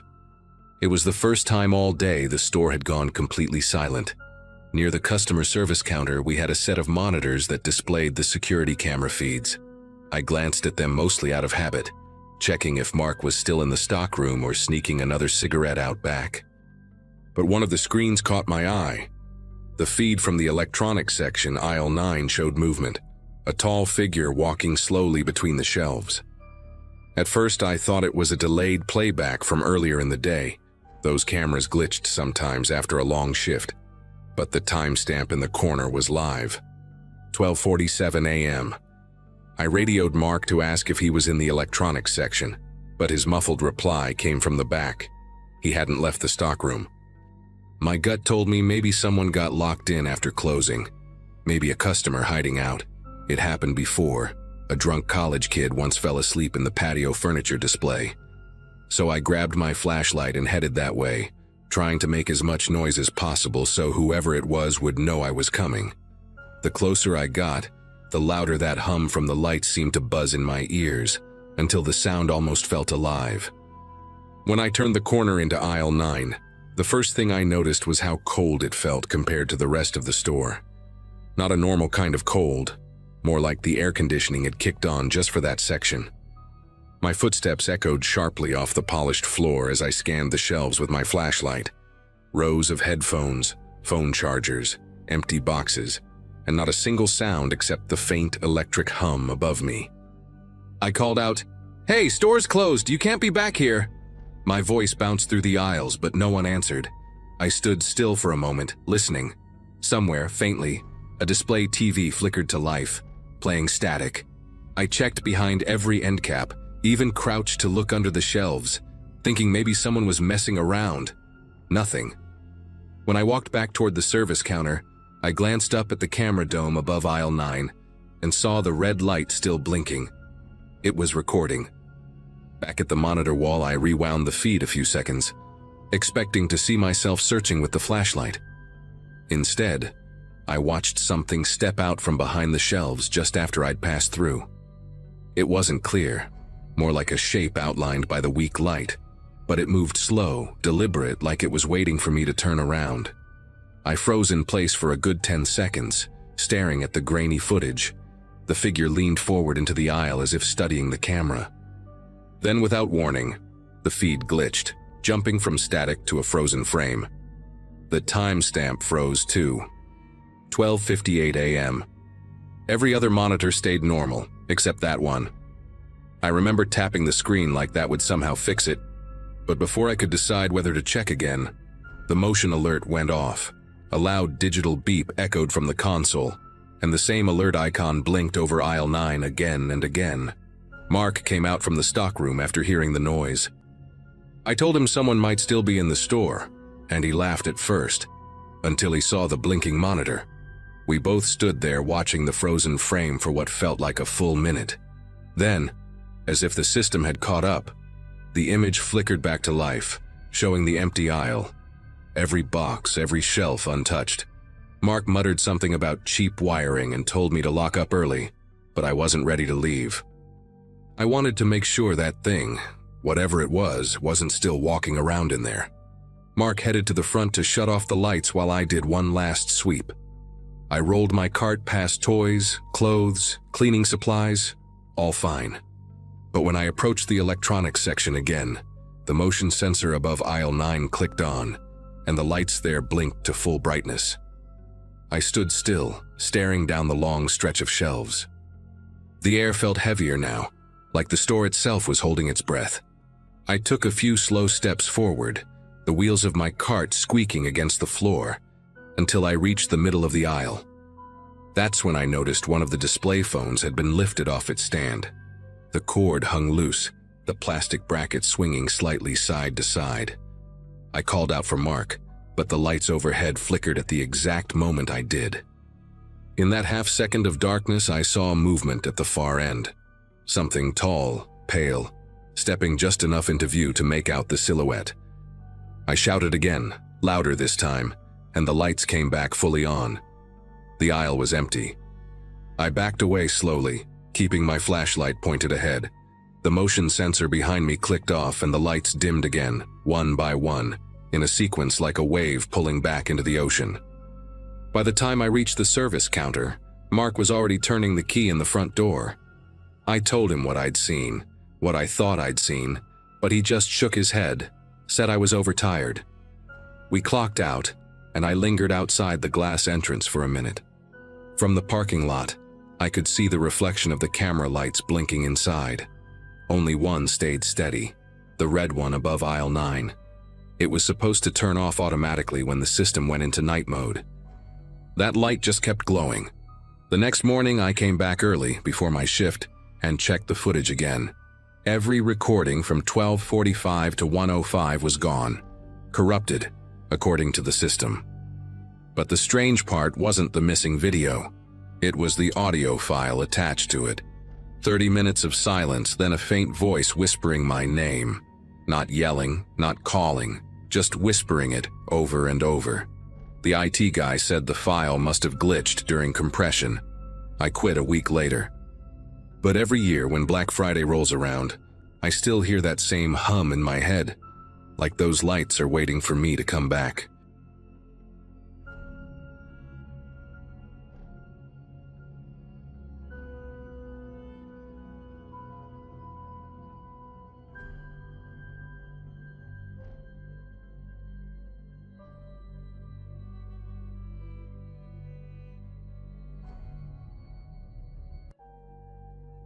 Hello everyone. Before we start, make sure to like and subscribe to the channel, and leave a comment with where you're from and what time you're watching. That way, YouTube will keep showing you stories just like this one. Now, let's begin. Atlanta winters never get truly cold, but that New Year's Eve carried a sharp bite that made everyone rush from their cars into the warmth of the house. I had driven down from Nashville that morning, 5 hours on the highway with nothing but podcasts and coffee to keep me company, chasing an invitation my friend Brianne had extended back in October. She lived in this gorgeous old Victorian near Grant Park, a shared house with 5 other people, the kind of place with wraparound porches and rooms that seemed to multiply the further you walked inside. 6 bedrooms, 2 living rooms, a basement someone had converted into a game room with a pool table, and vintage arcade cabinets. My 10-year high school reunion a few months earlier had reminded me how isolated I had become, working remotely as a data analyst, sometimes going 4 or 5 days without speaking to another human face to face. When Brianne promised this party would be legendary, that word felt like medicine. I pulled up around 7 in the evening on December 31st, 2024, and the house already pulsed with preparation. People strung lights across the porch railings, someone tested a DJ booth in the main living room, and coolers lined the hallway like they were waiting for inspection. By 10, the place was packed with maybe 70 or 80 people. Brianne had spread the word through her yoga studio, her roommates invited co-workers and friends, and those people brought their own circles until the guest list became this living organism nobody could fully track. The energy felt electric and warm despite the freezing night outside. I had planted myself near the kitchen island, nursing a whiskey and talking to a guy named Jerome who worked in urban planning and had this infectious laugh that pulled everyone nearby into his orbit. Music thumped through the floorboards, people danced in clusters throughout the house, and strangers kept introducing themselves with that easy friendliness that only exists when everyone shares the same countdown anticipation. I remember feeling genuinely happy for the first time in months, like driving those 5 hours had been exactly the right call. The house seemed to breathe with all that collective joy, windows fogging from body heat contrasting against the cold outside. I had no idea that in less than 3 hours, I would be lying face down on that same kitchen floor with a gun pressed against the back of my skull. Around 11, I noticed a group of people I had not seen earlier in the night. 4 guys and 2 women, maybe late 20s, dressed nicely enough to blend in, but carrying themselves with a certain tension that registered somewhere in the back of my mind without fully surfacing. One of the guys wore a fitted black jacket and had a shaved head with a tattoo creeping up the side of his neck, something geometric that disappeared under his collar. He kept scanning the rooms like he was taking inventory, his eyes moving in quick, systematic sweeps while his friends laughed and grabbed drinks from the cooler. I told myself they were just new arrivals, friends of friends of friends, part of the endless chain of connections that had filled this house. Jerome had wandered off to find the bathroom, so I poured myself another whiskey and watched the group split up. 2 of them headed toward the basement stairs, another pair drifted into the back hallway where the bedrooms were, and the remaining 2 stayed in the living room near the front door. Looking back now, I can see they were positioning themselves. At the time, I just thought they were exploring the house like everyone else did when they first arrived. The countdown started at 11:58, everyone crowding into the main living room with champagne glasses and plastic cups raised high. Brianne had climbed onto a chair near the DJ booth, her face flushed and happy, leading the chant as the numbers descended. I found myself squeezed between Jerome, who had reappeared with a bottle of cheap Prosecco, and a woman named Valerie who taught kindergarten and kept adjusting the glittery tiara on her head. The whole room vibrated with voices shouting in unison, 10, 9, 8, and I felt that surge of collective hope that comes with watching one year die and another begin. When we hit 0, confetti exploded from somewhere near the ceiling. People screamed and hugged and kissed whoever stood closest. I hugged Jerome, then Valerie, then a complete stranger who smelled like peppermint schnapps. The champagne tasted like victory, like new beginnings, like every cliché about fresh starts that I had desperately needed to believe. Somewhere in that chaos of celebration, those 6 strangers were locking the back door and pulling weapons from under their jackets. The first scream came from the basement around 12:15, but most people thought it was just someone celebrating too hard. The music kept pumping, conversations kept flowing, and I had wandered back to the kitchen to grab some water because the whiskey was starting to make my head swim. That was when the guy with the neck tattoo walked in with a pistol in his hand, followed by one of the women holding what looked like a sawed-off shotgun against her hip. He did not yell or make a scene at first. He just pointed the gun at me and said very calmly, "Get on the floor, face down, hands behind your head." His voice had no panic in it, no adrenaline shake, just the flat tone of someone following a rehearsed script. I dropped so fast my knees cracked against the tile. Within seconds, 3 other people in the kitchen were beside me. A girl in a sequined dress crying quietly into the floor, and 2 guys who kept asking what was happening, what the hell was happening.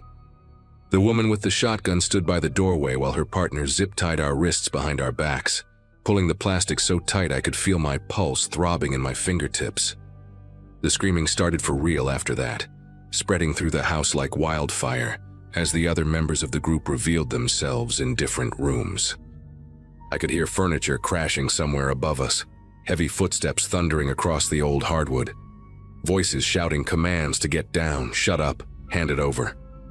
From my position on the kitchen floor, cheek pressed against cold tile that smelled like spilled beer, I could only see boots moving back and forth and hear the chaos unfolding in fragments.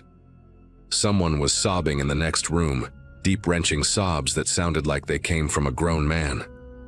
Glass shattered somewhere, maybe a window, maybe a mirror. The guy with the neck tattoo crouched down next to me and pressed the barrel of his gun against the base of my skull, the metal so cold it burned, and asked where the safe was. I told him I did not live here, I was just visiting. I did not know anything about a safe. He pressed harder, grinding the barrel into my scalp, and asked again. His breath smelled like cigarettes and something sweet, maybe the rum punch Brienne had made. Brienne. The thought of her hit me like a punch to the chest. I had no idea where she was in all this chaos. If she was safe, if she was hurt, if she was even still in the house. The guy must have seen something change in my face because he laughed, this low chuckle that had no humor in it, and told me not to worry about my friends right now. He said I should worry about myself, about giving them what they wanted so everyone could go home with all their fingers attached. That specific detail, the fingers, made something inside me go very still and very cold. These were not amateurs grabbing whatever they could and running. They had planned this, studied the house, probably watched the party fill up through the windows before deciding the moment was right. The woman with the shotgun started going through purses and jackets piled on the kitchen counter, dumping wallets and phones into a black duffel bag with mechanical efficiency. She found a laptop in someone's backpack and added that too. The guy finally lifted the gun from my head and moved toward the hallway, barking orders to someone I could not see about checking the bedrooms upstairs. They herded all of us into the main living room over the next 20 minutes, maybe 60 people forced to sit on the floor, with our backs against the walls while 2 of them stood guard with weapons drawn. The DJ booth had been knocked over, equipment scattered across the hardwood, and the champagne glasses we had raised at midnight now lay shattered in glittering piles that cut into people's legs when they shifted position. I found Brienne across the room, her face streaked with mascara and tears, a bruise already forming on her left cheekbone where someone had struck her. Our eyes met and she mouthed something I could not understand. Maybe, "I'm sorry," or "Are you okay?" but I just nodded slightly to let her know I was alive. Jerome sat a few feet away from me, his earlier warmth completely gone, replaced by a pale stillness that made him look like a different person entirely. The group worked the room systematically, taking jewelry, watches, wallets, phones, anything valuable they could strip from the partygoers. One woman near the window refused to give up her engagement ring, said it had been her grandmother's, and one of the guys pistol whipped her so hard she collapsed sideways into the person next to her. Someone had managed to call 911 before the phones were collected, I found out later. A guy named Dennis who worked with one of Brienne's roommates had hidden in the basement bathroom when the chaos started, crouched behind the toilet with his phone's brightness turned all the way down. He whispered the address to the dispatcher, described what was happening, begged them to send help. But it was New Year's Eve in Atlanta, and every cop in the city was dealing with drunk drivers, domestic disputes, celebratory gunfire, bar fights spilling onto sidewalks. The dispatcher told him units were responding, but it might take time given the holiday volume. Dennis stayed on the line for 11 minutes before one of the robbers found him, kicked in the flimsy bathroom door, and dragged him upstairs by his collar. They made an example of him in front of everyone, beating him with the butt of a rifle until his face became something unrecognizable, a mess of blood and swelling that made several people vomit on the floor. The message was clear. Anyone else hiding, anyone else who had tried to call for help, should understand what happened to heroes. I kept my eyes on the hardwood, counting the grain patterns, trying to disappear into myself. The minutes stretched into something elastic and terrible, time losing all meaning when every second feels like it might be your last. The leader, the one with the neck tattoo, seemed to be getting agitated. He kept checking his watch, a nice silver thing he had probably stolen from someone earlier, and exchanging glances with the woman who appeared to be his second in command. They had clearly expected to be done by now, in and out before anyone could respond. But the sheer number of people at the party had slowed them down. More victims meant more valuables, but also more variables, more chances for something to go wrong. I watched him pace near the front door, talking in low urgent tones with one of his crew, and caught fragments of their conversation. Something about a van, about timing, about leaving soon regardless. The woman guarding our section of the room had started to look nervous too. Her shotgun no longer held with that professional steadiness, but gripped tight like she was afraid someone might rush her. I could feel the energy shifting in the room, the terror mixing with something else now. A desperate calculation happening behind dozens of pairs of eyes as people started to wonder if compliance would actually save them. The sirens came at 1:47 in the morning, distant at first but growing louder, until they seemed to surround the house from every direction. I will never forget the way the leader's face changed when he heard them, that calm professional mask cracking into something raw and furious. He started shouting orders, his crew scrambling to grab the duffel bags stuffed with our belongings, and for one horrible moment I thought they were going to start shooting us to eliminate witnesses. The woman with the shotgun swung her weapon toward the windows like she expected cops to come crashing through at any second. But the leader made a different call. He grabbed Brienne by the hair, yanked her to her feet, and announced that they were taking insurance with them. Two other robbers grabbed a man I did not recognize, and Valerie, the kindergarten teacher with the glittery tiara now hanging crooked and stained with someone else's blood.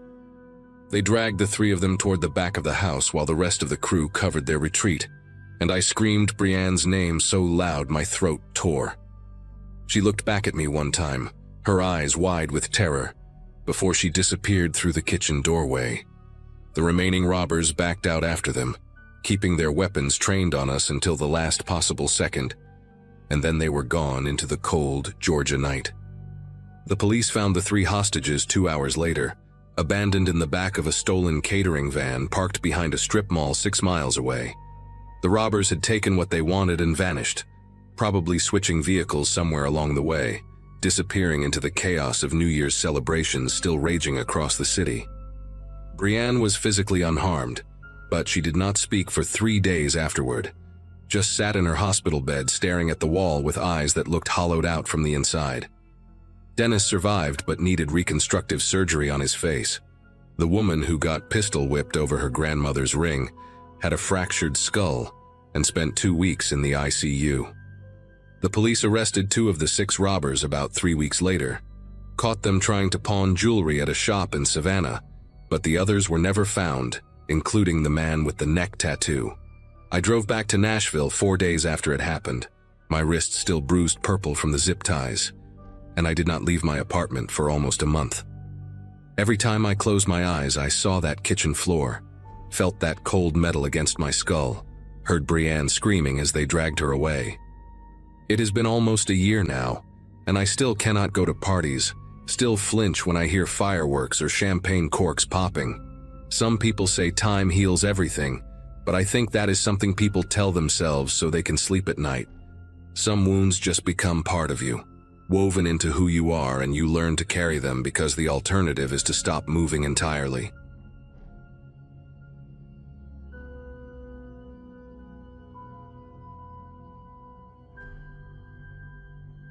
My girlfriend Nicole and I had been together for almost 3 years when New Year's Eve 2017 rolled around.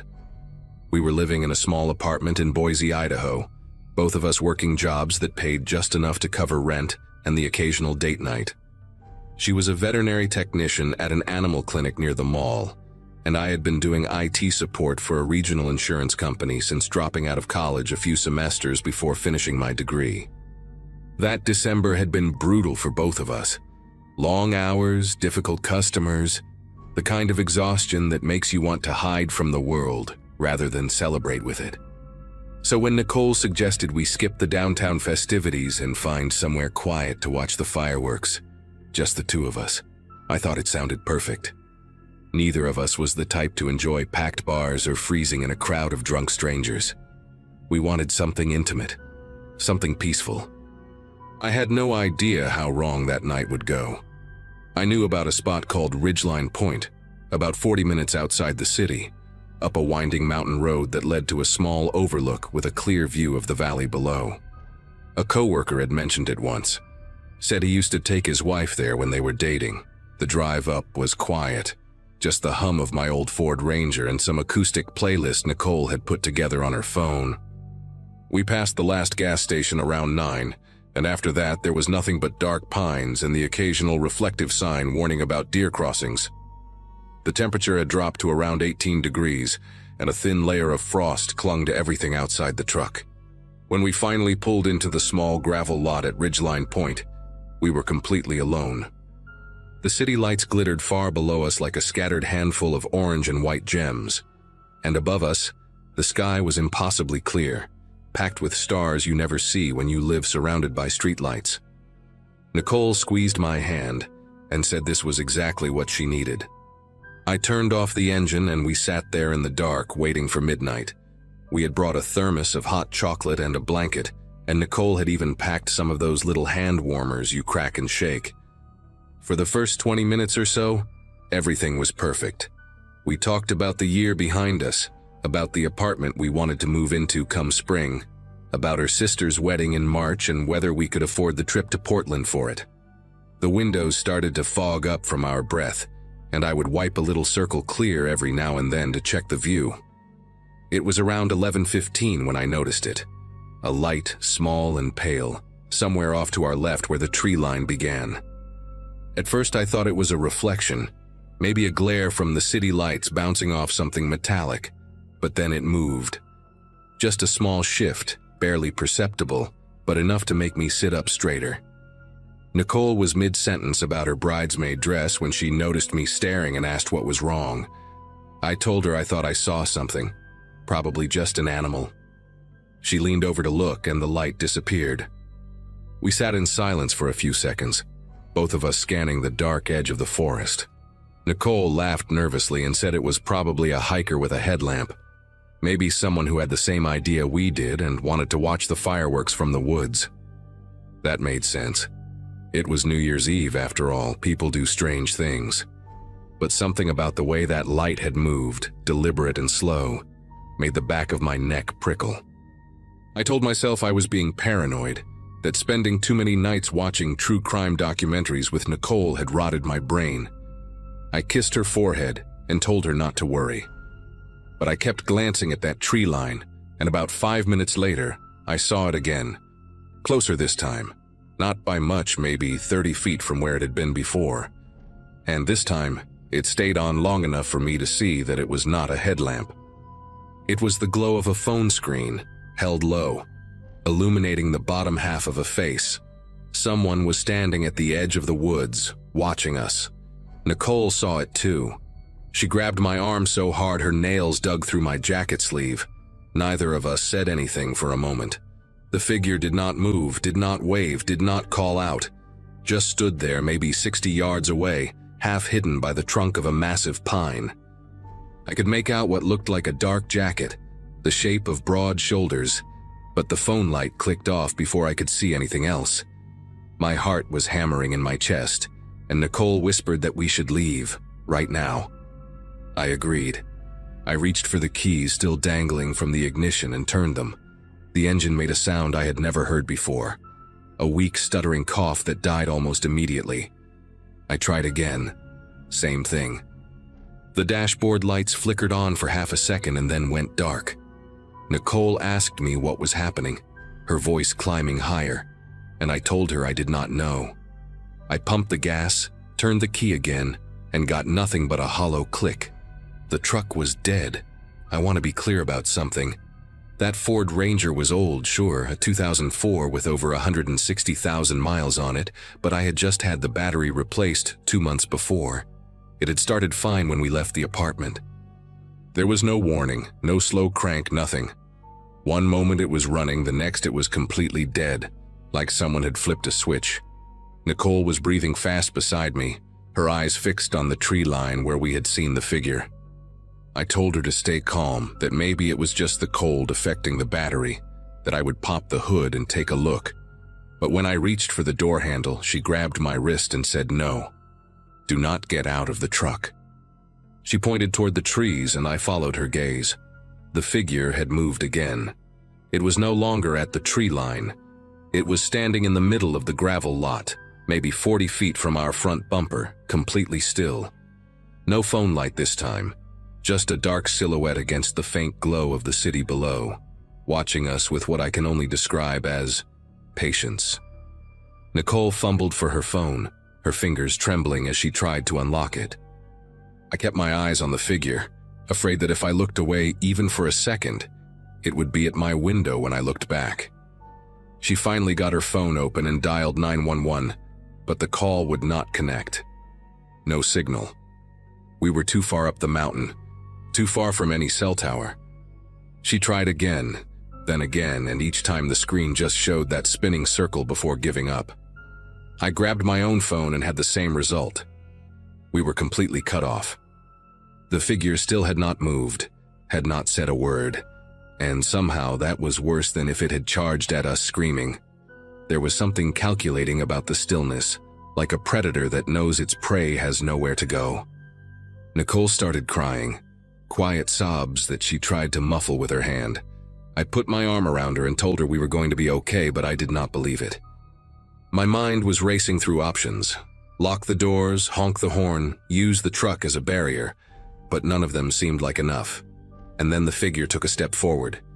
It was a slow step, deliberate, almost casual, like someone out for an evening stroll. Then another step, and another. I laid on the horn, pressing it as hard as I could, but nothing happened. No sound. Whatever had killed the battery had killed everything else too. Nicole screamed at me to do something, and I felt completely useless, trapped in this metal box with the woman I loved while something terrible walked toward us. I reached under my seat, hoping to find anything I could use as a weapon, and my fingers closed around a tire iron I had forgotten was there. It was not much, but it was something. I told Nicole that if this thing got to us, I was going to fight. She nodded, mascara running down her cheeks, and grabbed the thermos. Heavy, stainless steel, better than nothing. The figure was maybe 20 feet away now, close enough that I could make out more details.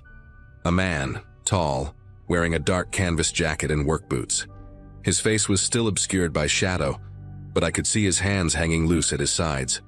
He was not holding anything. Somehow that scared me more. What kind of person approaches a stranded couple in the middle of nowhere, at night, in the freezing cold, with empty hands and no words. He was 10 feet from the hood of the truck when headlights swept across the lot. For a split second, the man was fully illuminated. Pale skin, a gaunt face with hollow cheeks, eyes that seemed to reflect the light like an animal caught on a highway. He could not have been older than 40, but there was something worn about him, weathered like leather left out in the sun too long. The headlights belonged to a Jeep Wrangler coming up the mountain road, and the driver must have seen us because the vehicle slowed as it entered the lot. The man in the canvas jacket did not run. He did not even flinch. He simply turned, walked back toward the tree line with that same unhurried pace, and disappeared into the darkness between the pines. The whole thing took maybe 5 seconds. Nicole was gripping my arm so tight I thought she might break the skin. The Jeep pulled up beside us and the window rolled down to reveal a woman in her 50s with short gray hair and a concerned expression. She asked if we were okay, said she saw someone walking away from our truck and wanted to make sure we were not in trouble. I have never been so relieved to see a stranger in my entire life. I told her our truck would not start, that we had been stranded, that there was a man watching us from the woods. Her expression changed immediately, shifting from concern to something harder, more alert. She told us to get in her Jeep, that she would drive us down to the gas station and we could call for a tow from there. I did not want to leave my truck, but Nicole was already opening her door, and I knew she was right. We grabbed our phones and the thermos and climbed into the back of the Jeep. The woman, her name was Connie, she told us later, locked the doors the moment we were inside and did not waste any time pulling out of that lot.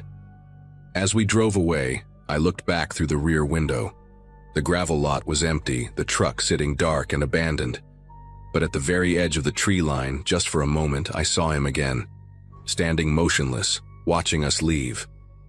And even from that distance, even through the glass, I could swear he was smiling. Connie drove us down the mountain without saying much, but she kept glancing in the rearview mirror like she expected to see headlights following us. When we finally reached the gas station near the highway, she parked right under the brightest light in the lot and came inside with us while I called the police. 2 officers showed up about 20 minutes later, and we told them everything. The figure in the woods, the phone light, the way he had approached us, the truck dying for no reason. They took notes, asked us to describe the man, and said they would send a patrol car up to Ridgeline Point to check it out. One of the officers, a younger guy with a shaved head, pulled me aside and asked if I wanted them to arrange a tow for my truck that night. I said yes because there was no way I was going back up that mountain in the dark. The tow truck arrived around 1 in the morning, and the driver, a heavy guy named Sal who smelled like cigarettes and coffee, agreed to let me ride along while Nicole stayed at the gas station with Connie. When we got to the overlook, the lot was empty, no sign of the man. But when Sal popped the hood of my Ranger to hook up the tow cables, he stopped and called me over with a flashlight. Someone had cut my battery cables, both of them clean through with what Sal said looked like bolt cutters or heavy-duty shears. He showed me the ends, not frayed, not worn, but sliced at an angle, deliberate and precise. That was why the truck had died so completely, why there was no slow crank or warning. Whoever that man was, he had been in that parking lot before we even noticed him.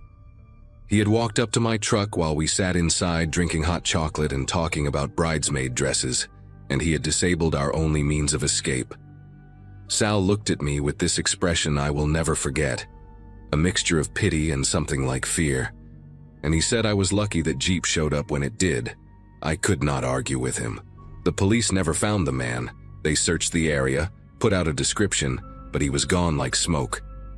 Connie told us before she left that she only drove up to Ridgeline Point that night because she had missed her exit on the highway and decided to take the scenic route home.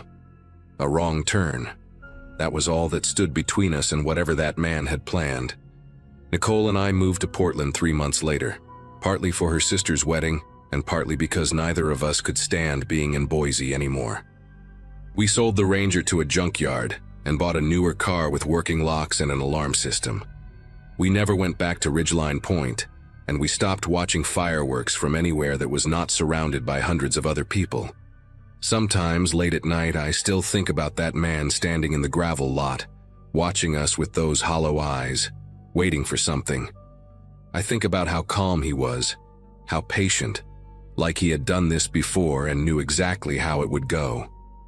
I think about what would have happened if Connie had not missed her exit, if those headlights had come 5 minutes later, or not at all.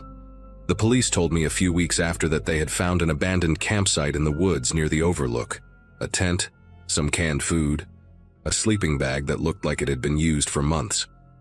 They also found a duffel bag with duct tape, zip ties, and a hunting knife with a 9-inch blade. No fingerprints, no ID, nothing that could tell them who he was or where he went. The detective who called me said they suspected he had been living up there for a while, waiting for the right opportunity, waiting for someone like us. I thanked him for the update, hung up the phone, and sat in the dark for a long time. Nicole found me there an hour later, and we held each other without saying a word. Some things do not need to be spoken. You just carry them with you, quiet and heavy, for the rest of your life.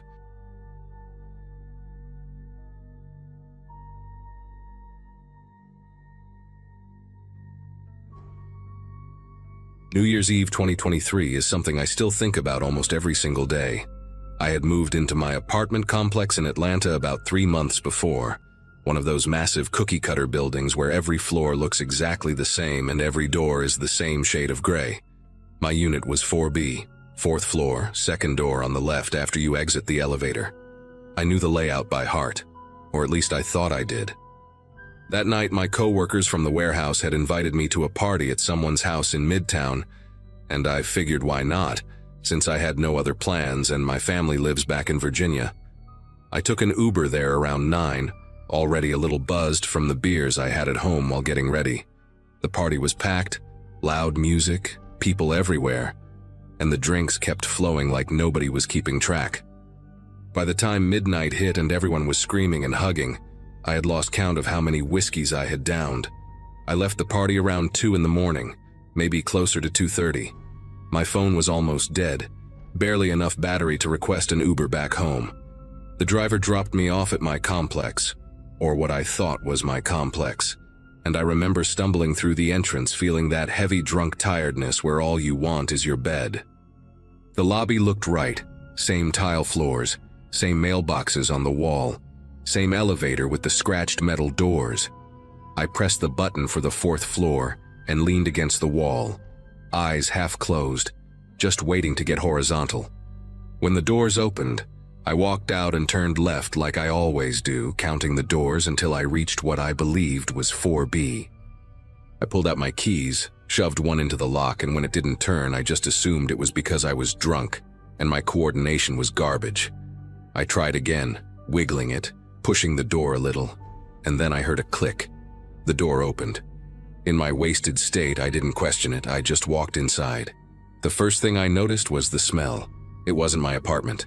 My place smells like the cheap air freshener I buy at the dollar store, that fake ocean breeze scent. This place smelled like cigarettes and something else, maybe fried food or old grease, but my drunk brain didn't process it as a warning sign. I just thought maybe I had left some food out or something. The layout was identical to mine. The small entryway leading into the living room, kitchen to the right, hallway to the bedrooms on the left. I didn't turn on the lights because I never do when I come home late. I just navigate by the glow coming through the windows from the parking lot lights outside. I kicked off my shoes somewhere near the door and started walking toward what I thought was my bedroom. The furniture was in different spots. I bumped my shin hard against a coffee table that shouldn't have been there, and I cursed under my breath. Still, nothing clicked in my head. I was too far gone, too tired, too focused on just getting to bed. I made it about halfway down the hallway when I heard movement, a shuffling sound, then a door opening. I stopped walking, not because I was scared, but because I was confused. I lived alone. There shouldn't be anyone else in my apartment. Before I could even form a thought about what to do, a light flicked on and I was staring at a man I had never seen before. He was older than me, maybe in his 50s, wearing boxer shorts and a white tank top, and he was holding a baseball bat with both hands raised like he was ready to swing at my head. His eyes were wide, bloodshot. and I could see the fear and rage mixing together in his face. He screamed something at me. I don't even remember what exactly. Something about getting out of his house. Who the hell was I? And that's when my brain finally caught up to reality. I wasn't in my apartment. I was in a stranger's home, and he thought I was there to rob him or worse. I put my hands up immediately, trying to show him I wasn't a threat, but the words coming out of my mouth were slurred and made no sense. I kept saying I was sorry, that I thought this was my place, that I lived in 4B, but he wasn't listening. He kept screaming, backing me toward the wall, that bat never lowering an inch. I could see his arms shaking, not from weakness, but from pure adrenaline. And I knew right then that if I made one wrong move, he was going to crack my skull open. Behind him, a woman appeared in the hallway, probably his wife, and she was screaming too, telling him to call the police, asking who I was and what I wanted. The noise was overwhelming. My head was pounding from the alcohol and now from the panic flooding my system. I tried to take a step back and my foot caught on something, maybe a shoe or a rug, and I stumbled. That small movement, that tiny loss of balance, was almost the end of me. The man swung. I don't think he meant to kill me, but in that moment, with that much fear pumping through him, he wasn't thinking straight either. The bat came down and I twisted my body just enough that it caught my left shoulder instead of my head. The pain was immediate and blinding, like someone had set my entire arm on fire. I hit the ground hard, my face smacking against the hardwood floor, and I tasted blood in my mouth. I think I bit my tongue when I fell. The woman was still screaming, and now I was screaming too, begging him to stop, telling him over and over that it was a mistake, that I was drunk, that I got the wrong apartment. He stood over me with the bat raised again, breathing heavy, and I genuinely believed those were going to be my last seconds alive. I remember looking up at him and seeing this look in his eyes, this terrified confusion, like he didn't know what to do next. We were both trapped in this nightmare that neither of us had asked for.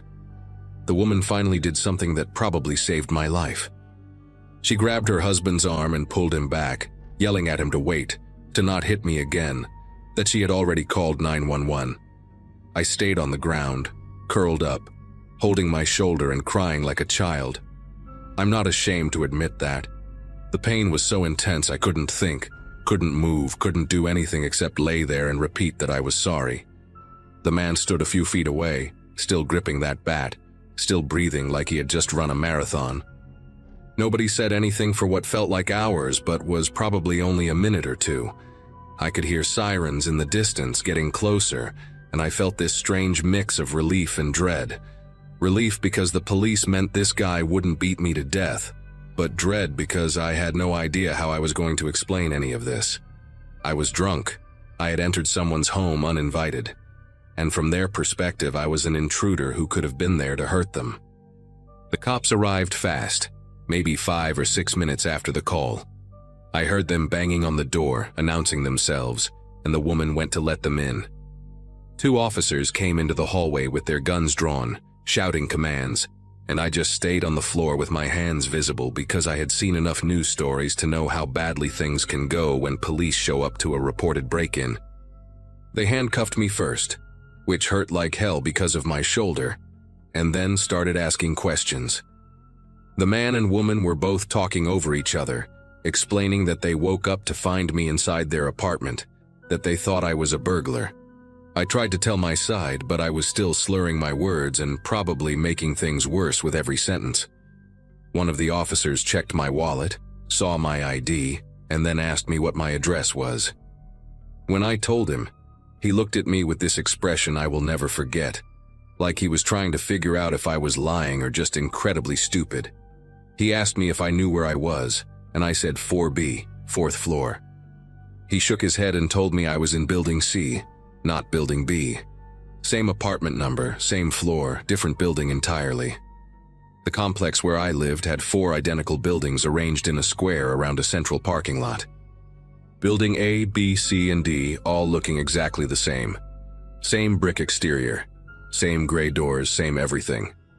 The Uber driver had dropped me off at the wrong entrance, and in my drunken haze I hadn't noticed. I walked into Building C thinking it was Building B, Went up to the 4th floor, found apartment 4B, and somehow the door had been unlocked. The officer asked the couple if they had locked their door before going to bed, and the woman's face went pale. She admitted they had come home from a New Year's party themselves, also pretty drunk, and she couldn't remember if she had turned the deadbolt. That one small oversight, that one moment of forgetfulness, had led to all of this. The man who had hit me was sitting on the couch now, his face in his hands, and I could see his shoulders trembling. I think he was crying too. He thought he was protecting his home, his wife, his life. He thought I was someone coming to hurt them. The paramedics showed up shortly after and examined my shoulder. They said it wasn't broken, just badly bruised, but I should go to the hospital to get it properly checked. The officers took statements from everyone, and the whole time I kept apologizing, kept trying to explain, kept feeling like the biggest idiot on the planet. The man, whose name I learned was Gregory, eventually came over to where I was sitting on the floor near the front door.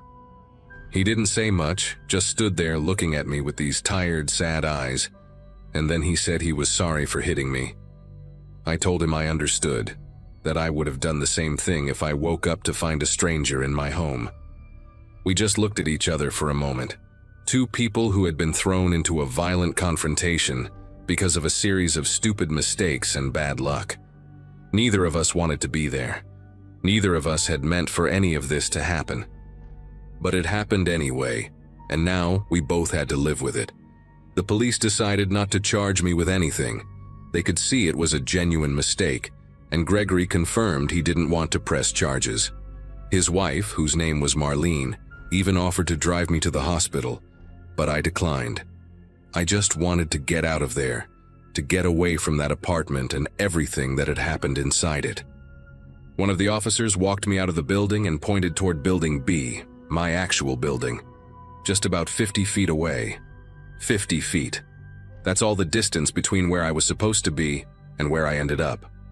I walked to my real apartment in a daze, my shoulder throbbing with every step, my mouth still tasting like blood. When I got to my door, I just stood there for a long time, staring at the number 4B, thinking about how different things could have been. If Gregory had aimed for my head instead of my shoulder, if he had swung harder, if they had owned a gun instead of a baseball bat, I could have died that night over a wrong turn and an unlocked door. The thought made my legs feel weak, and I had to lean against the wall to keep from falling. I went to the hospital the next morning and they confirmed what the paramedics said. Just severe bruising, nothing broken. The physical pain faded after a few weeks, but the rest of it stayed with me much longer. I moved out of that complex 2 months later. I couldn't stand looking at those identical buildings anymore, knowing that one of them held a couple who would probably never forget the night a stranger stumbled into their home. I still don't drink the way I used to. I check every door twice before I walk through it now. And sometimes when I'm lying in bed at night, I think about Gregory standing over me with that bat, and I think about how close I came to not waking up on New Year's Day. It wasn't supernatural. It wasn't some horror movie plot. It was just life, random and cruel. A chain of small mistakes that almost ended with me dead on a stranger's floor. That's the part that scares me the most. There was no villain, no monster. Just 2 drunk couples, 4 identical buildings, and 1 unlocked door.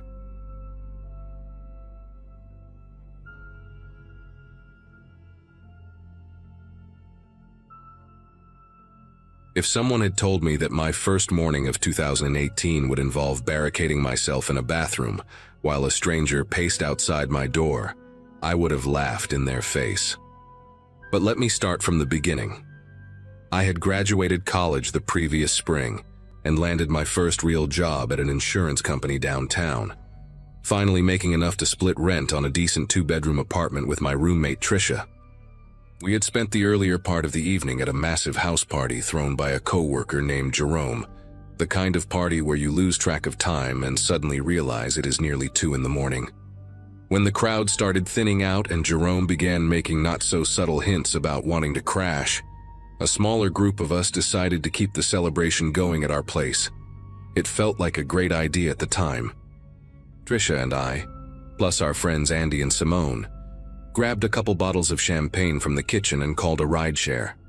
We figured we would watch the ball drop replays, play some music, and ease into the new year with people we actually liked being around. The problem walked through our door about 40 minutes after we got home.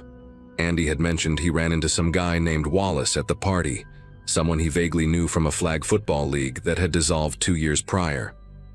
I never got the full story of how Wallace ended up tagging along, but suddenly there he was, stepping into our living room with a half-empty bottle of whiskey and a grin that seemed just a little too wide for the situation. He was tall, maybe 6'3", with a shaved head and these pale gray eyes that never seemed to blink at a normal rate. The first thing he said to me was not hello or happy new year, but a comment about how our apartment smelled like vanilla and cinnamon, and how that reminded him of his grandmother's house before she died. I forced a polite laugh and glanced at Trisha, who gave me a look that said she was already counting the minutes until this stranger would leave. None of us knew yet that he had no intention of leaving at all. For the first hour or so, Wallace was just awkward. He laughed too loud at jokes that were not funny, interrupted conversations to share random facts about himself, and kept refilling his glass even though nobody offered. He told us he worked in pharmaceutical sales, then later said he was between jobs, then even later mentioned something about a lawsuit against a former employer. The details never quite added up, but we were all tipsy enough to let it slide. What bothered me more was how he moved through the apartment like he owned it. He opened our refrigerator without asking, commented on the leftovers inside, picked up framed photos from the shelf and studied them too closely. At one point, he wandered down the hallway toward the bedrooms, and I had to call out that the bathroom was the other direction.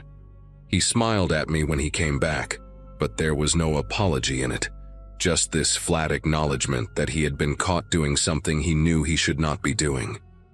By 3:30, Simone was asleep on the love seat, and Andy was fading fast on the floor with a throw pillow under his head. Trisha and I exchanged glances across the room, both of us exhausted and ready for the night to end. I stood up and stretched, making a show of yawning loudly, hoping Wallace would take the hint.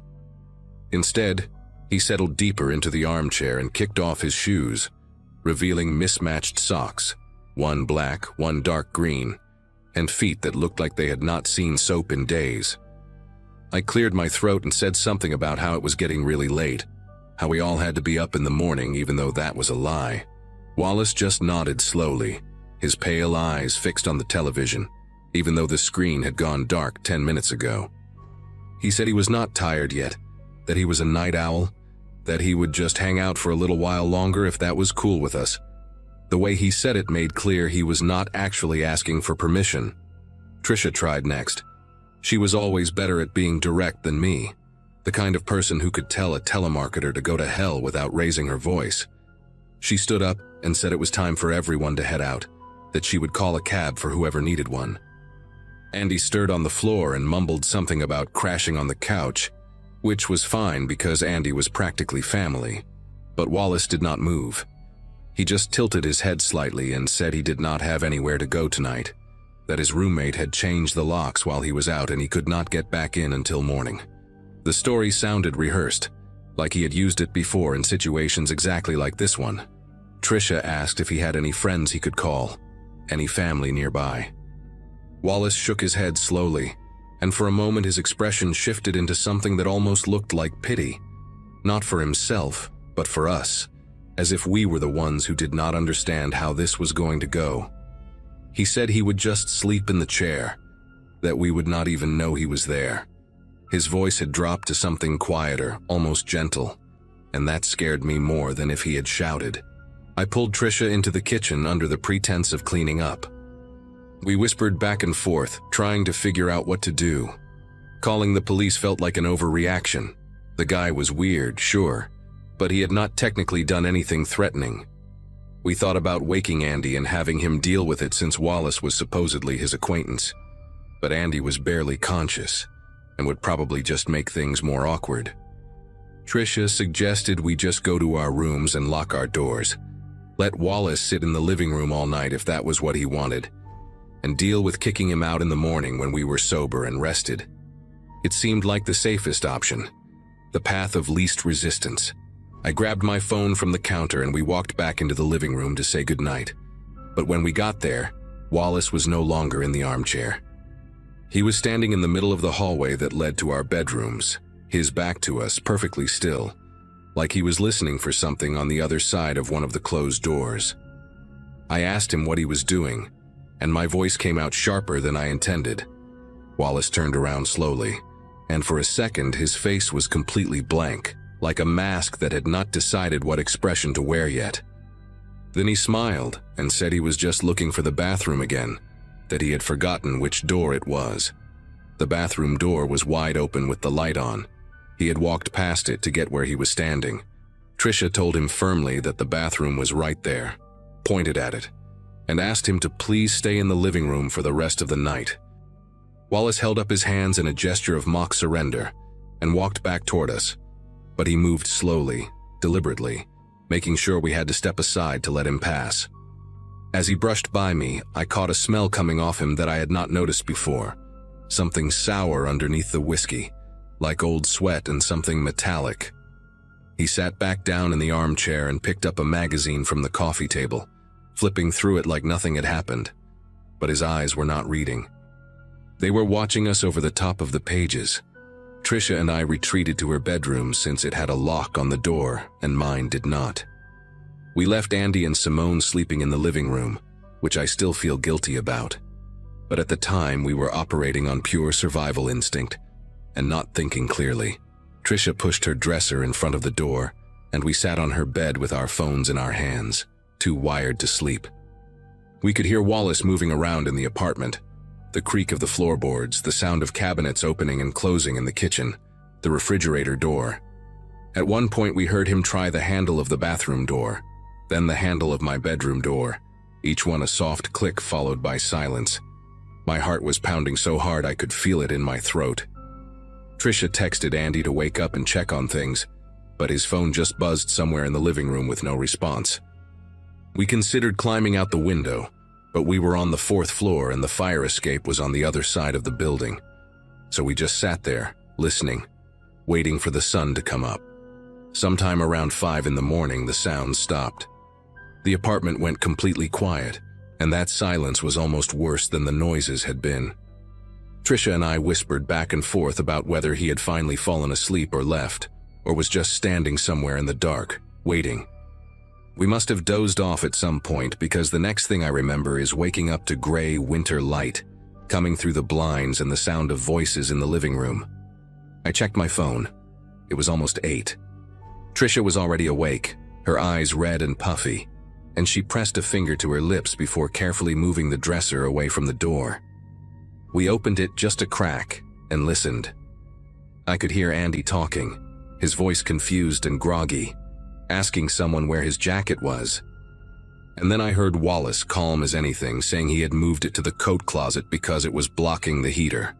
Like he lived there, like he had every right to reorganize our belongings. Trisha and I looked at each other, and I saw my own exhausted fury reflected in her face. This was over. We were ending it now.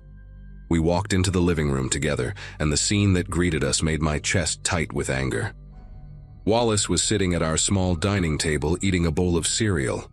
Our cereal from our cabinet, with our milk, scrolling through his phone like it was any normal morning. Simone was awake now too, sitting on the edge of the love seat looking deeply uncomfortable, her purse clutched in her lap like she was ready to bolt.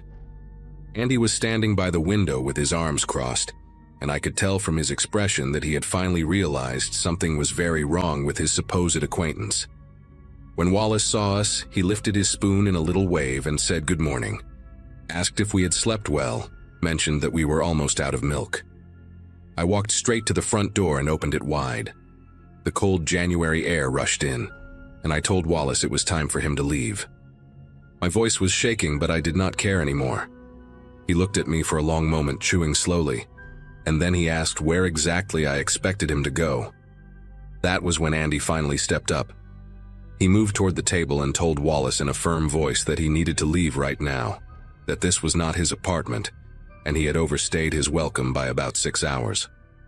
Wallace set down his spoon and leaned back in the chair, looking between all of us like he was calculating something. For a terrible second, I thought he was going to refuse, that we would have to physically remove him or call the police after all. But then something shifted in his expression, a flicker of recognition that he had pushed this as far as it could go. He stood up slowly, wiped his mouth with the back of his hand, and walked toward the door without saying a word. As he passed me, he stopped and leaned in close enough that I could smell that sour metallic scent again. He whispered that he had a really nice time, and that maybe he would see me around the neighborhood sometime. Then he stepped out into the hallway, and I slammed the door behind him so hard that the pictures on the wall rattled. Tricia threw the deadbolt and the chain lock while I stood there with my back against the door, breathing like I had just run a marathon. None of us spoke for a while. Simone left almost immediately, hugging us quickly and practically running to her car. Andy kept apologizing over and over, saying he barely knew the guy, that they had only played flag football together a few times 2 years ago, and Wallace had just appeared at the party and asked for a ride. He swore he had no idea Wallace was like that, and I believed him because Andy looked almost as shaken as we did. Tricia and I spent the rest of the day cleaning the apartment, scrubbing every surface Wallace had touched, washing the bowl and spoon he had used, throwing away the cereal box because neither of us could stomach eating from it again. We found a few things that confirmed our worst feelings about the night. The drawers in my bedroom had been opened and rifled through even though the door had been closed, and a small jewelry box on my dresser had been moved to a different spot. Nothing was missing as far as I could tell, but knowing he had been in there, touching my things while I slept just a few feet away behind a locked door, made me feel violated in a way I still cannot fully describe. We changed the locks the next day, and I did not sleep well for weeks. I never saw Wallace again, but sometimes when I am out in the city and I see a tall man with a shaved head, my whole body tenses up, and I have to remind myself to breathe. Some lessons stay with you forever, and the one I learned that night was simple. Trust your instincts when someone makes you uncomfortable, because the cost of being polite can be way too high.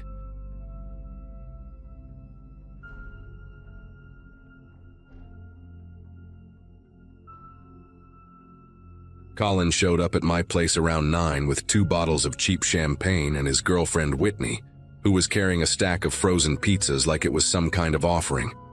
Nothing crazy, just 4 of us total. The 3 of them plus my neighbor from 2 doors down, a guy named Frank who had separated from his wife a couple months back and needed somewhere to be that night. My place is a small ranch-style house at the end of a cul-de-sac in a neighborhood outside of Charlotte, North Carolina. Quiet street, mostly older couples and young families. The kind of place where people wave at each other but nobody really knows anybody that well. We had the music at a reasonable volume, maybe a little louder during certain songs, but nothing that would make someone angry. I had done this same thing the year before with 0 complaints, and my closest neighbor was Frank, who was literally sitting on my couch eating pepperoni slices off a paper plate.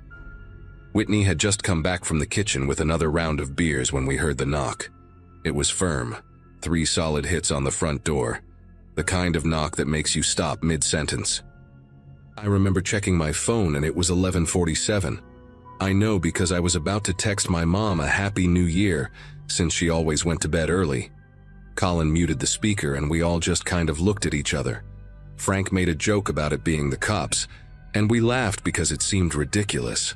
I got up and walked to the door, not thinking much of it. Through the small window next to the door, I could see a guy standing on my porch, maybe mid-40s, wearing a dark jacket and jeans.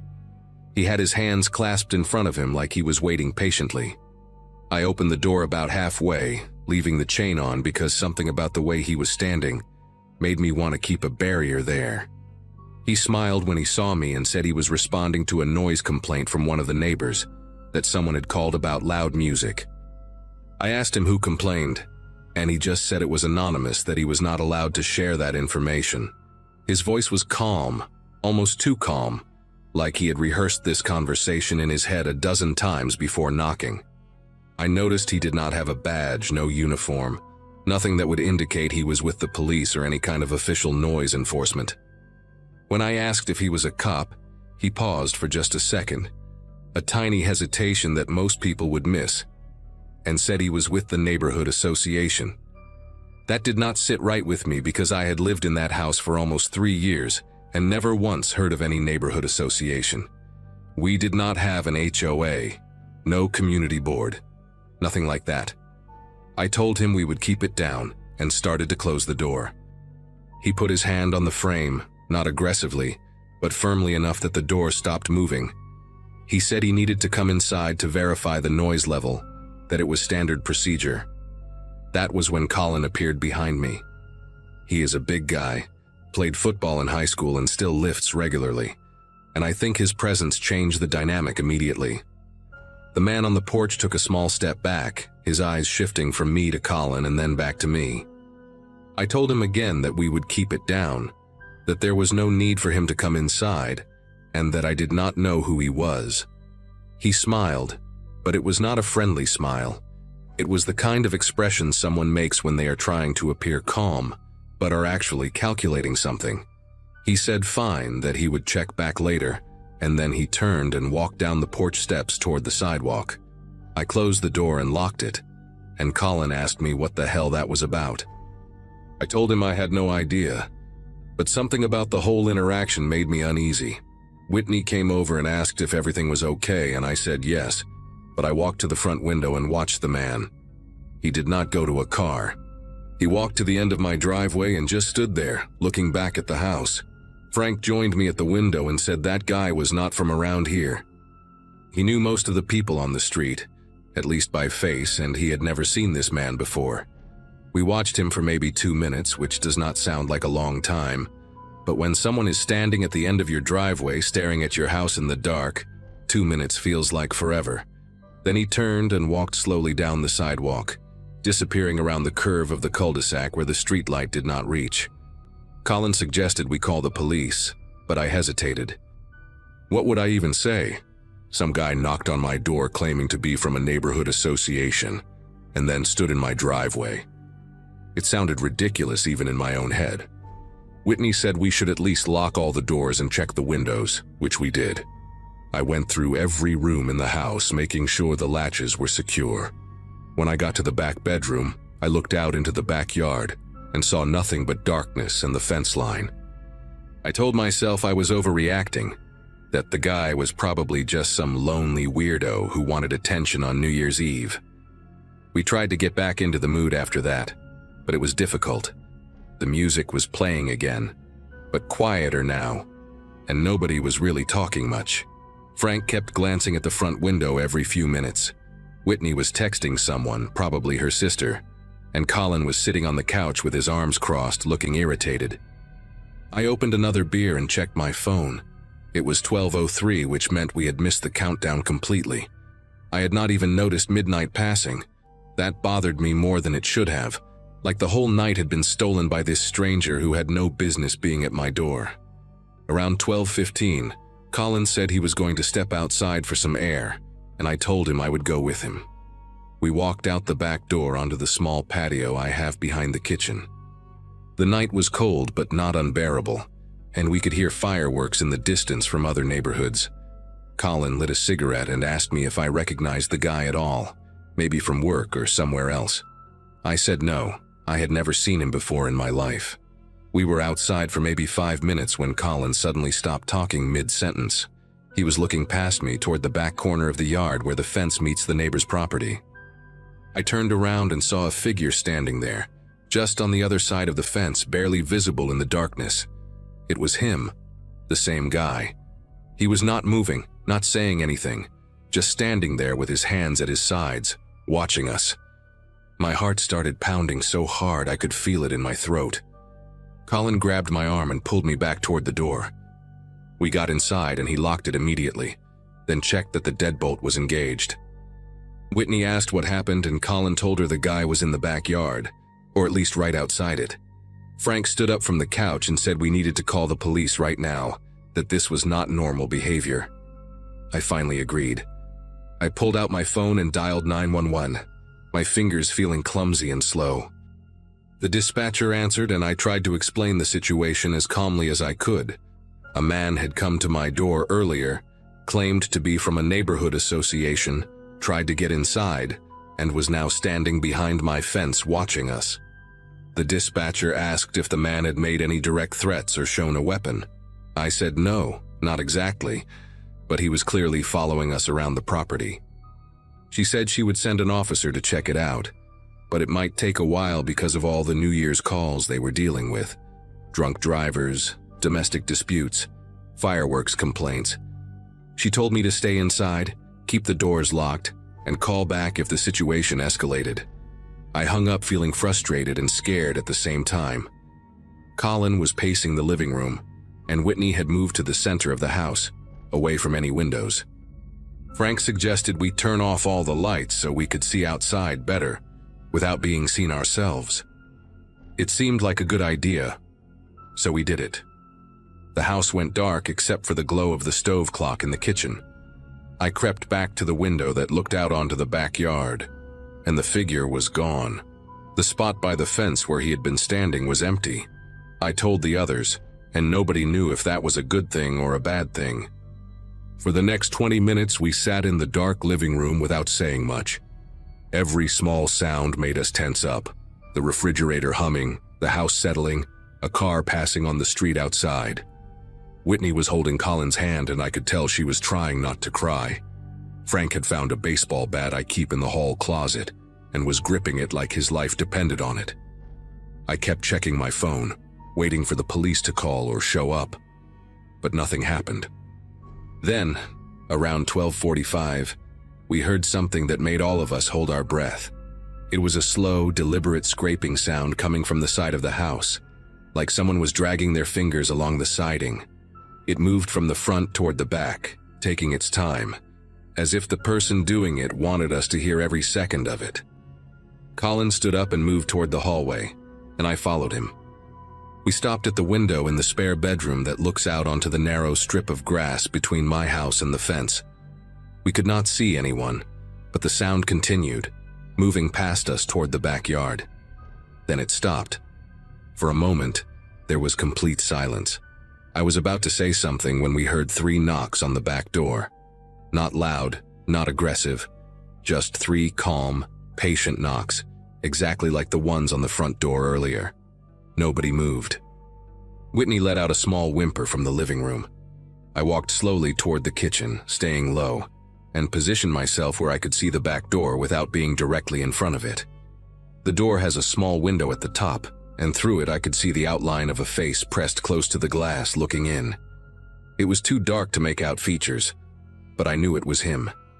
He knocked again, 3 more times, and then I heard his voice, muffled but clear enough to understand. He said he just wanted to talk, that he was not going to hurt anyone, that he had been watching the house for a while and he knew there was a woman inside. The way he said it, the way he specified that he knew Whitney was there, made my entire body go cold. Colin lost it. He grabbed the bat from Frank and ran toward the back door, screaming at the guy to get the hell off his property before he caved his skull in. I had never seen Colin that angry before. He was slamming his palm against the door, telling the man he had 5 seconds to disappear. The face in the window pulled back, and we heard footsteps moving quickly across the patio, and then nothing. Colin was breathing hard, still gripping the bat, his whole body shaking with adrenaline. Whitney was crying now, asking what the hell was happening, why this guy was targeting us. I called 911 again and told them the situation had escalated, that the man had come to the back door and made comments about knowing there was a woman in the house. The dispatcher said an officer was on the way and should arrive within 10 minutes. Those 10 minutes felt like hours. We huddled in the hallway, away from all the windows and doors, listening for any sound that might tell us where he was. Frank kept saying we should have left, driven away when we had the chance, but none of us had thought of that in the moment. We were too scared to open any door, too scared to go outside where he might be waiting. The police finally showed up around 1:15 in the morning. 2 officers, a man and a woman, both looking tired but alert. They searched the entire perimeter of the house with flashlights and found nothing. No sign of the man, No footprints they could identify in the grass. Nothing left behind. One of them asked me to describe the guy again, and I did, but I could tell they did not have much to go on. They said they would file a report and increase patrols in the area for the next few nights, but without a name or a license plate, there was not much else they could do.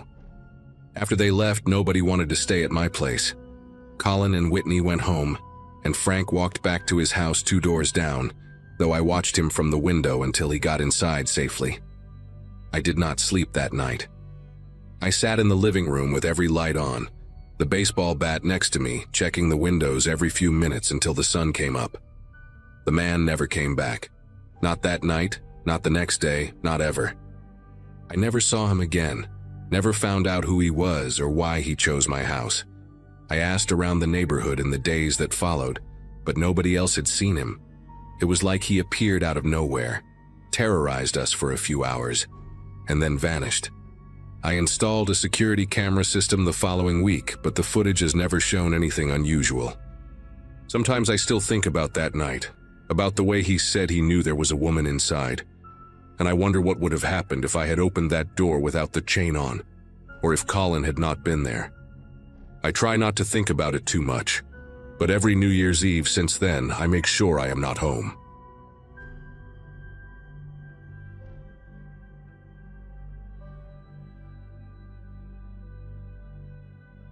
Fireworks had been popping off since 9, and by the time the last one fizzled out over the downtown skyline, my phone showed 1:47 in the morning, January 1st, 2024. I had just turned 24 3 weeks before Christmas, still adjusting to life in a new city, after moving to Austin for a nursing position at a small clinic near the University District. My roommate Chloe had stayed at her boyfriend's place for the holiday, which meant our little duplex on Maplewood Lane would be empty when I got back. The party I'd attended was only 1.5 miles away, hosted by a coworker named Iris, who had become something like a friend over the past few months. I could have called a rideshare, probably should have, but the night air felt crisp and pleasant against my skin after hours inside a crowded living room. The neighborhood between her place and mine consisted entirely of quiet residential blocks, the kind with neatly trimmed hedges and porch lights left on all night. I figured the walk would take 20 minutes at most, and the streets would be full of people heading home from their own celebrations. The first 10 minutes proved me right. Small groups wandered past, laughing and calling out to each other, some still holding champagne bottles and sparklers that had burned down to the handle. I passed a couple kissing against a mailbox, an older man walking a golden retriever, a cluster of teenagers taking selfies in front of someone's elaborate yard decorations. My heels clicked against the pavement in a steady rhythm, and I kept my purse tucked close to my side out of habit rather than genuine concern. Around the halfway mark, the crowds thinned considerably. The side streets grew darker, the spaces between streetlights stretching longer. I noticed footsteps behind me somewhere around Oleander Drive, maybe 50 feet back, but I told myself it meant nothing. People walked home on New Year's Eve. That was normal. I glanced back once, quickly, and saw a figure in dark clothing, hands in pockets, moving at roughly my pace. A man, I thought, though the distance made it hard to tell for certain. I picked up my speed just slightly, not running, not panicking, just moving with a bit more purpose toward the familiar shape of my duplex 3 blocks ahead. By the time I reached my street, I had almost convinced myself the whole thing had been in my head. The footsteps behind me had faded somewhere in the last block, or maybe I just stopped hearing them over the sound of my own pulse drumming in my ears. Maplewood Lane looked exactly as it always did, a row of modest duplexes and single-family homes, most of them dark except for the blue glow of televisions flickering behind curtains. My unit sat near the end of the cul-de-sac, the porch light on because I always left it on, the little ceramic frog Chloe had bought at a flea market guarding the welcome mat. I fumbled with my keys for a moment, my fingers clumsy from the cold and maybe something else I did not want to name. The lock clicked open. I stepped inside, shut the door behind me, and twisted the deadbolt into place. Then I stood there in the dark entryway for a long moment, just breathing, letting the silence of the empty house settle around me like a blanket. I told myself I was being ridiculous, paranoid, the kind of girl who watches too many true crime documentaries and sees danger in every shadow. I dropped my purse on the kitchen counter, poured myself a glass of water, and scrolled through my phone for a few minutes while my heartbeat slowly returned to normal. Chloe had texted me a blurry photo of herself and her boyfriend kissing at midnight, surrounded by strangers at some bar downtown. Iris had posted a story of the remaining guests at her party doing shots and singing off-key to an old song I half recognized. Normal things, safe things. The world outside my window was just the same world it had always been, full of ordinary people doing ordinary things on a holiday night. I decided a hot shower would help shake off the lingering unease, wash away the smell of cigarette smoke and spilled beer that clung to my hair and clothes. The bathroom sat at the back of the duplex, a small space with a frosted window that faced the narrow strip of yard between our unit and the wooden fence separating us from the neighbors. I had never given that window much thought before. It was frosted after all. Nobody could see in. I turned on the water, waited for it to heat up, and started undressing without bothering to close the bathroom door, since nobody else was home anyway. The shower felt incredible after hours on my feet, the hot water loosening the tension in my shoulders and neck. I stood under the stream with my eyes closed, letting the steam fill my lungs, thinking about nothing in particular. Maybe 5 minutes passed, maybe 10. I was rinsing conditioner from my hair when I heard something outside the window. Not loud, not a crash or a bang or anything dramatic like that.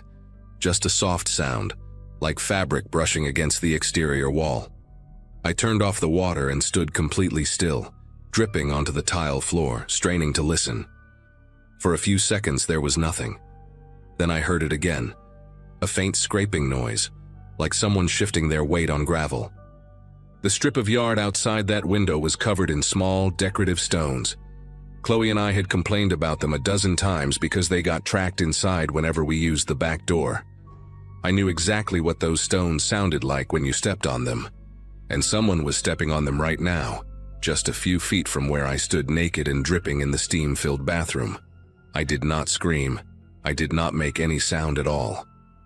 My body seemed to understand before my brain caught up that making noise would be the wrong move, that alerting whoever was out there to my awareness might change the situation in ways I could not predict. I grabbed my towel from the hook and wrapped it around myself with trembling fingers, my eyes fixed on that frosted window. The glass was thick and textured, impossible to see through clearly, but I could make out the vague shape of the fence posts and the dark outline of the neighbor's roof beyond. Nothing else. No figure, no movement, no shadow that did not belong. I stood there for what felt like an eternity, barely breathing, water pooling around my feet and soaking into the bath mat. Then I saw it, a pale glow appearing at the lower edge of the window frame, faint and bluish, the unmistakable light of a phone screen. It hovered there for maybe 3 seconds before disappearing. Someone was standing outside my bathroom window in the middle of the night, and they had just checked their phone, or taken a photo, or done something that required looking at a screen. The realization hit me like ice water flooding my veins. I moved without thinking, pressing myself flat against the wall beside the door, as far from that window as the small bathroom would allow. My phone was in the kitchen, sitting on the counter next to my purse where I had left it like an idiot. The bathroom had no lock on the inside, just a simple door that swung shut but never latched properly, one of those minor annoyances Chloe and I kept saying we would ask the landlord to fix. I forced myself to breathe slowly, quietly, trying to hear past the pounding of my own heart. The stones outside crunched again, softer this time, and then there was nothing. Complete silence. I counted to 60 in my head, then counted again, my legs shaking beneath me and my skin prickling with goosebumps despite the lingering warmth of the steam. When I finally worked up the courage to move, I crept out of the bathroom in a low crouch, still wrapped in my towel, heading for the kitchen without turning on any lights. Every shadow in the hallway looked like a person. Every creak of the old floorboard sounded like footsteps behind me. I reached my phone and immediately dialed 911, whispering into the receiver as I crouched behind the kitchen island with my back pressed against the cabinets.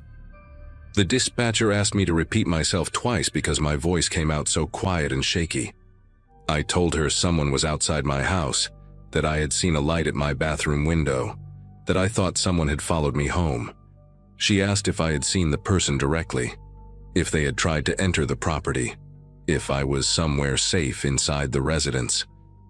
I answered no, and I think so, feeling stupid and hysterical and terrified all at once.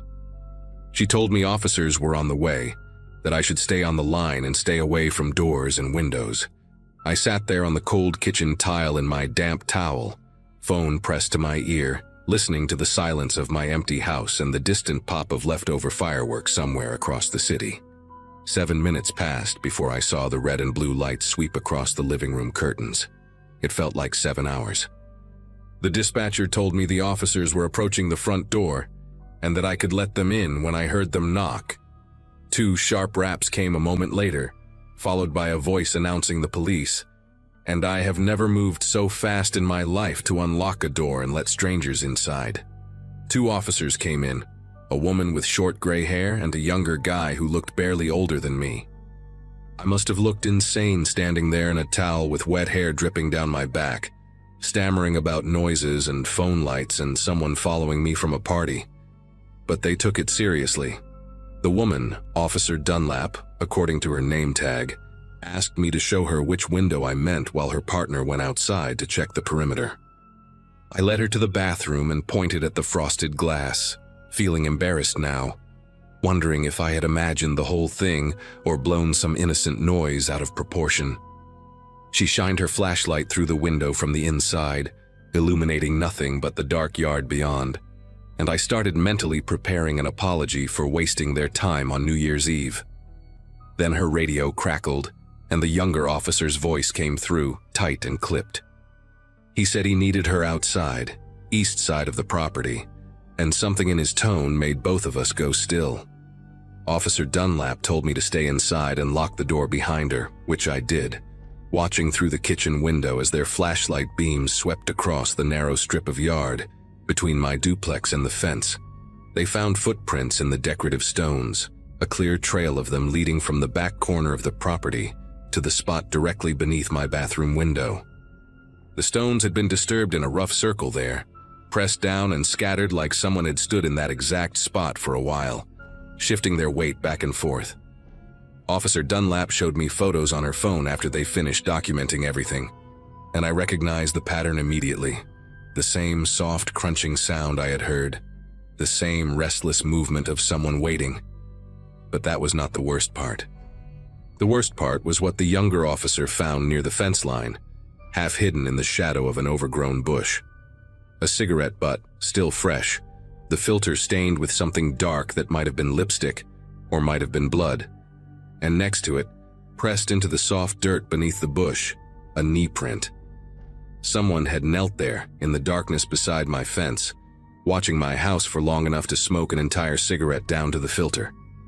The officers asked me again about the person I'd seen following me, what they looked like, how tall, what they were wearing. I could barely remember anything useful. Dark clothes, average height, hands in pockets. It could have been anyone. It could have been nobody. But someone had followed me home and waited outside my window, and I had no idea why.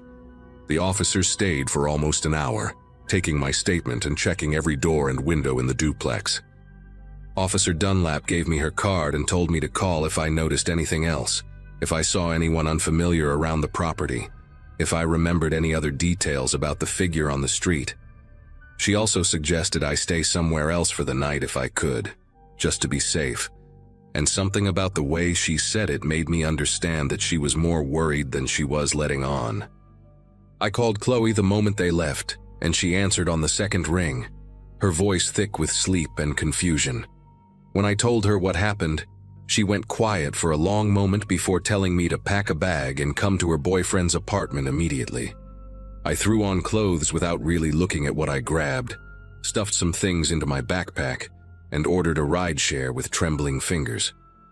The whole time I kept glancing at the windows, expecting to see a face staring back at me from the darkness, expecting to hear those soft footsteps on the gravel again.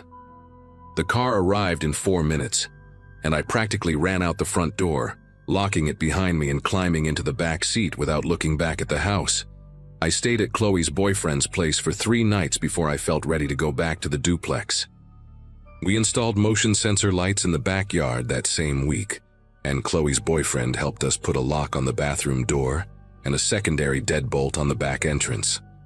I started carrying pepper spray in my purse, and I never walked home alone after dark again, not once, not even for a few blocks. The police never caught whoever it was. They increased patrols on our street for a couple weeks, and one detective called me in late January to ask if I had noticed anything suspicious since then. But there were no leads, no suspects, no answers. Sometimes I wonder if it was random, if I just happened to be walking alone at the wrong time and caught the attention of someone dangerous. Other times I wonder if they had been watching me before that night, learning my patterns, waiting for an opportunity. I still live in Austin, still work at the same clinic, but I moved to a different apartment complex last spring, one with security cameras in the parking lot and a doorman at the front entrance. I sleep better now than I did in those first few months after New Year's. But every once in a while, when I come home late from a shift and the street is quiet and empty, I catch myself checking behind me, counting the footsteps, listening for the sound of someone matching my pace in the darkness. Some part of me is still back there on Maplewood Lane, standing in that steam-filled bathroom, watching a pale blue light appear at the edge of my window and knowing with absolute certainty that I was not alone.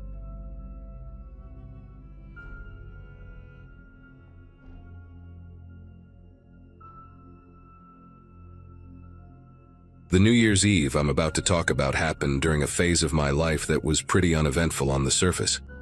I was renting a small 2-story house on a quiet residential block, working long hours during the week and keeping mostly to myself. That night, my plan was simple: stay home, watch the fireworks from the upstairs window, maybe drink a beer or two, and be asleep shortly after midnight. I'd lived on that block long enough to recognize every porch light and every familiar car, so there was a false sense of safety baked into the routine. Everyone was excited for the countdown. Kids were running up and down the sidewalks, and the air already smelled like smoke from early fireworks. It felt like one of those nights where nothing out of the ordinary could possibly happen. As the evening went on, the neighborhood grew louder in waves. Fireworks popped in uneven bursts, car alarms chirped and died, and people shouted greetings across the street, like they were all part of one big shared moment. I remember standing in my kitchen around 10, rinsing a glass, when I noticed how often headlights were slowing near my house. At first, I brushed it off as people looking for parking spots or pulling over to let others pass. Still, there was a pattern to it that stuck in my head, the way the engines idled just a little longer than necessary before moving on. I told myself I was overthinking it, the way you sometimes do when you're alone and the night stretches out too quietly between explosions. Closer to midnight, I went upstairs to my bedroom, which faces the street. From there, I could see almost the entire block lit up by flashes of color, reds and greens bouncing off the windows and cars. I leaned against the frame and watched silhouettes move between houses, neighbors drifting from one yard to another with drinks in hand. Somewhere down the block, someone had a speaker blasting music that distorted every time a firework went off. That's when I noticed a darker shape near the side of my house, close to where the fence meets the garage. It wasn't obvious, just a patch where the light didn't behave the same way, like something was absorbing it. By the time another firework burst overhead, the shape was gone. Midnight hit in a blur of noise so intense it felt physical, like pressure against my chest. Cheers erupted, horns blared, and the sky was so bright it almost looked like daylight for a few seconds at a time. I stayed at the window, watching sparks rain down and smoke drift between the houses. That's when I heard it, a dull, metallic scrape from downstairs, completely swallowed by the celebration outside. Wasn't loud enough to stand out, but it was distinct, wrong in a way that didn't match the chaos of fireworks. I stood there, frozen in place, listening hard while the neighborhood screamed its way into the new year, unaware that something else was happening right inside my house. I waited until the noise outside dipped just enough for my ears to separate sounds again. Downstairs, there was a pause, followed by a faint click, like someone testing something gently instead of forcing it. My heart was racing, but my body felt heavy, like it didn't want to cooperate. I stepped into the hallway and eased my bedroom door open, careful not to let the hinge complain. From the top of the stairs, I could see the front door area lit only by the blinking glow of fireworks sneaking through the curtains. Everything looked normal at first glance, but there was a tension in the air that made my throat dry. I remember thinking how surreal it was that people were hugging and celebrating outside, while my house felt like it was holding its breath. I crept down a few steps and noticed the front door handle was angled slightly downward, not fully at rest. That alone made my pulse spike because I'm obsessive about checking locks, especially on nights like that. I stood there listening, counting my breaths, trying to decide if I was imagining things. Then I heard it again, softer this time, like fabric brushing against wood near the doorframe. Whoever it was moved slowly, deliberately, counting on the noise outside to cover every mistake. Fireworks cracked overhead, bright enough to cast shadows through the window, and in those brief flashes I saw the outline of a shoulder pulling back from the door. I backed up without thinking, my foot brushing the stair rail hard enough to make a faint tap. For a split second, everything stopped. The sounds outside continued, but inside the house there was absolute stillness. I stood there halfway between floors, barely breathing, waiting for something to happen. Then the front door handle returned to its normal position, slow and careful, as if whoever touched it didn't want to leave a trace. A moment later, I heard footsteps retreat across the porch, light and controlled. I rushed back upstairs and locked myself in the bedroom, phone clenched in my hand, staring at the door while the sky outside exploded in color. The celebration felt mocking now, like the world was laughing at how close something bad had come. When things finally quieted down, I didn't sleep. As dawn crept in, I worked up the nerve to check the house. The front door showed fresh scratches around the lock, thin lines that caught the light when I tilted my head just right.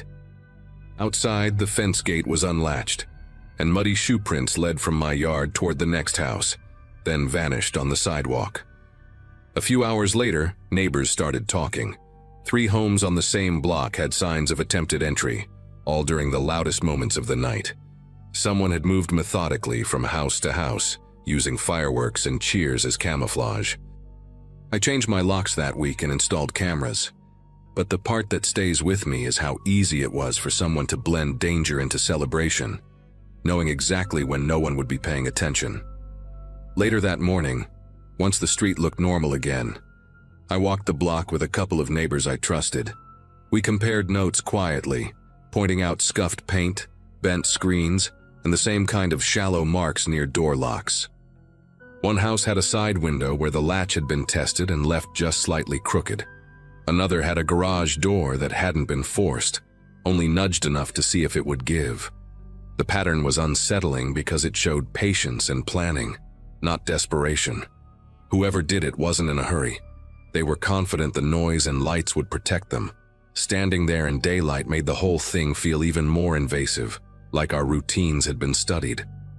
By early afternoon, a patrol car rolled through, slow enough to notice everything, and fast enough to remind us there wouldn't be immediate answers. I explained what I heard and saw, careful to be precise about sounds, timing, and where the marks were. The officer nodded a lot and wrote things down, saying these nights were prime opportunities because people assume danger takes a holiday. It was strange hearing it framed that way, so calmly, when my nerves were still buzzing. After they left, the block went quiet again, the kind of quiet that follows something loud and ugly. People retreated indoors, doors closed earlier than usual, and conversations stayed short. That evening, I replayed the night over and over, noticing details I'd brushed past before. The way the headlights lingered, the way the shadows shifted near my fence, even the fact that my porch light had burned out days earlier, something I hadn't bothered to fix. All of it added up to a lesson I didn't want but couldn't ignore. I spent the next few days making changes that felt small but mattered. Motion lights, reinforced strike plates, better habits about checking the perimeter before settling in. None of it erased what happened, but it gave me back a sense of control. Nothing else happened on our block after that. No arrests, no explanations, just the quiet agreement that we'd all been lucky. New Year's comes around every time and people still celebrate the same way. Eyes turned skyward at midnight. I do too, but I keep one ear tuned to the house now, aware of how thin the line is between noise and cover. That night taught me that distractions don't just steal attention, they invite the wrong kind of patience. It ended without anyone getting hurt, and for that I'm grateful, even if I still check my locks twice when the fireworks start.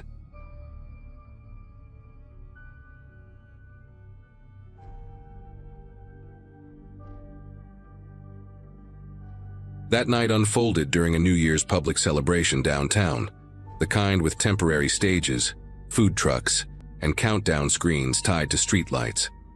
I was living in a small apartment a few blocks away, sharing the place with 2 friends, and life felt steady back then. Busy jobs, late dinners, and that fragile optimism people carry into a new year. We met a couple of friends at the event. Nothing wild, just drinks in paper cups and talking over music that bled into every street. When the fireworks ended and people surged toward the main avenues, we decided to walk back together instead of fighting the crowd. The idea was simple: cut through quieter blocks, get home faster, crash. I remember feeling relaxed, slightly buzzed, and ready to be indoors. None of us were in a rush, and that calm would make the shift later feel even sharper.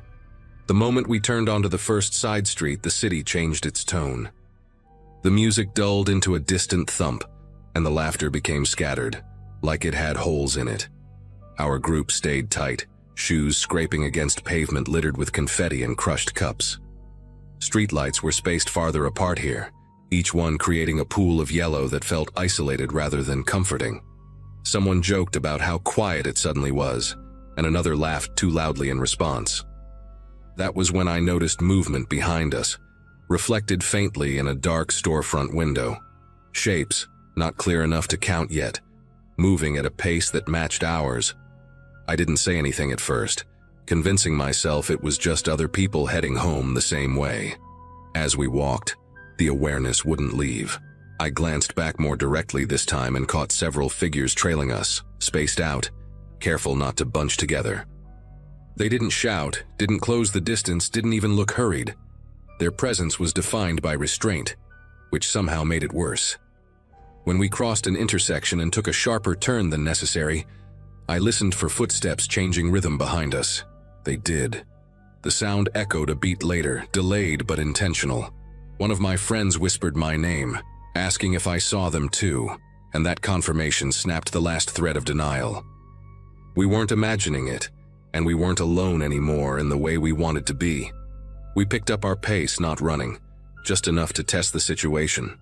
The figures responded without hesitation, adjusting speed with us, still keeping that measured gap.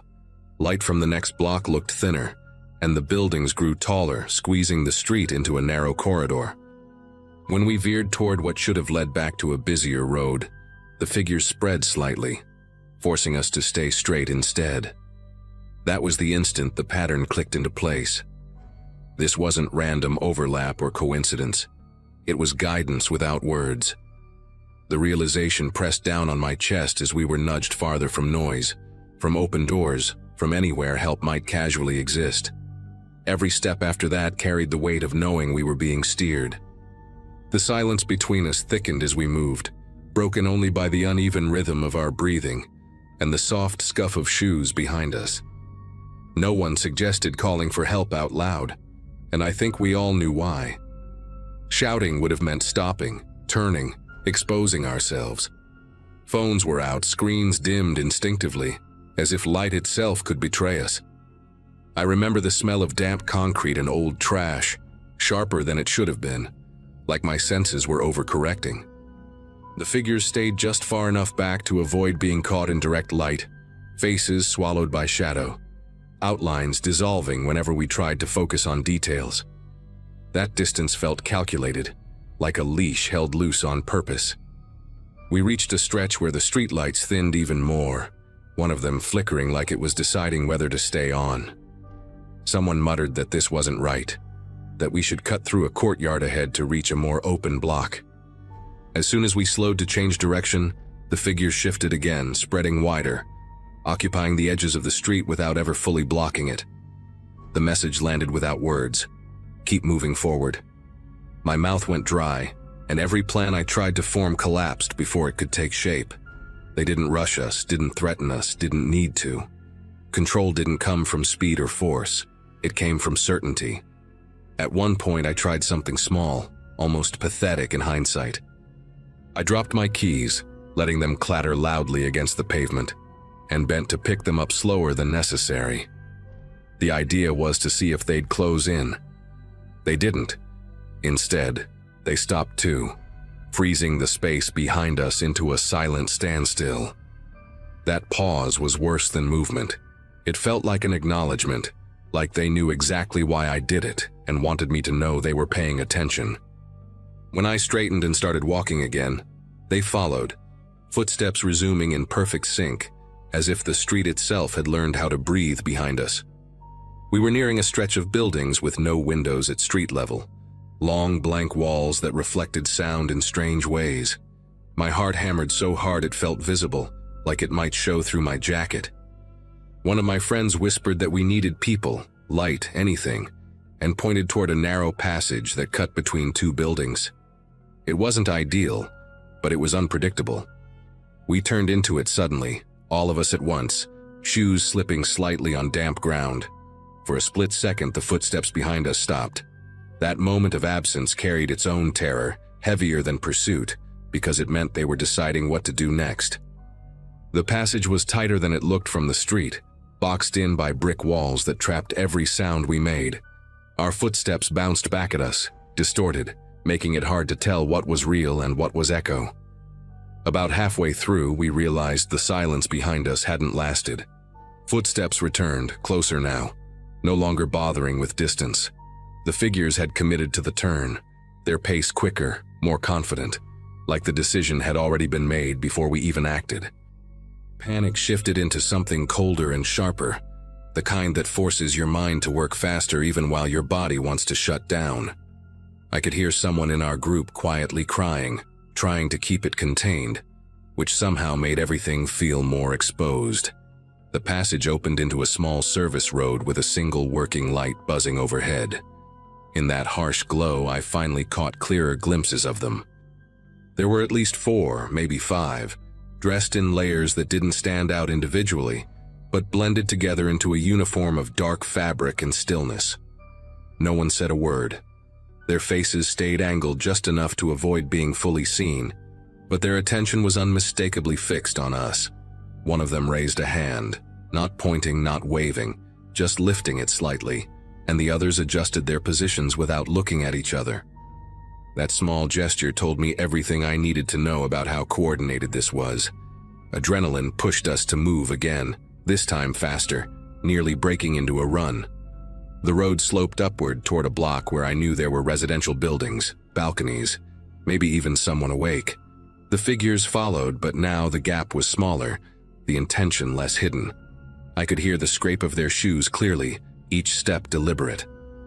We reached a corner where light spilled out from a convenience store at the end of the block, its windows glowing like something unreal. Without speaking, we sprinted for it, abandoning any attempt at subtlety. Behind us, footsteps accelerated too, finally loud, finally honest about what they were doing. We burst into the light, breath ragged, nearly colliding with a couple standing outside the store. The figures stopped just short of the glow, their outlines retreating instinctively, as if light itself drew a boundary they wouldn't cross. They didn't scatter or run. They simply stepped back, melting into darker streets with the same discipline they'd shown all night. We stayed there longer than necessary, shaking, trying to explain ourselves in half sentences to confused strangers. Eventually, we took the long way home, sticking to crowded roads, lights, noise. To this day, I don't know who they were or what would have happened if we hadn't reached that store, but I do know this. They weren't lost, they weren't drunk, and they weren't curious. They knew exactly where they wanted us to go, and that's what still keeps me awake some nights.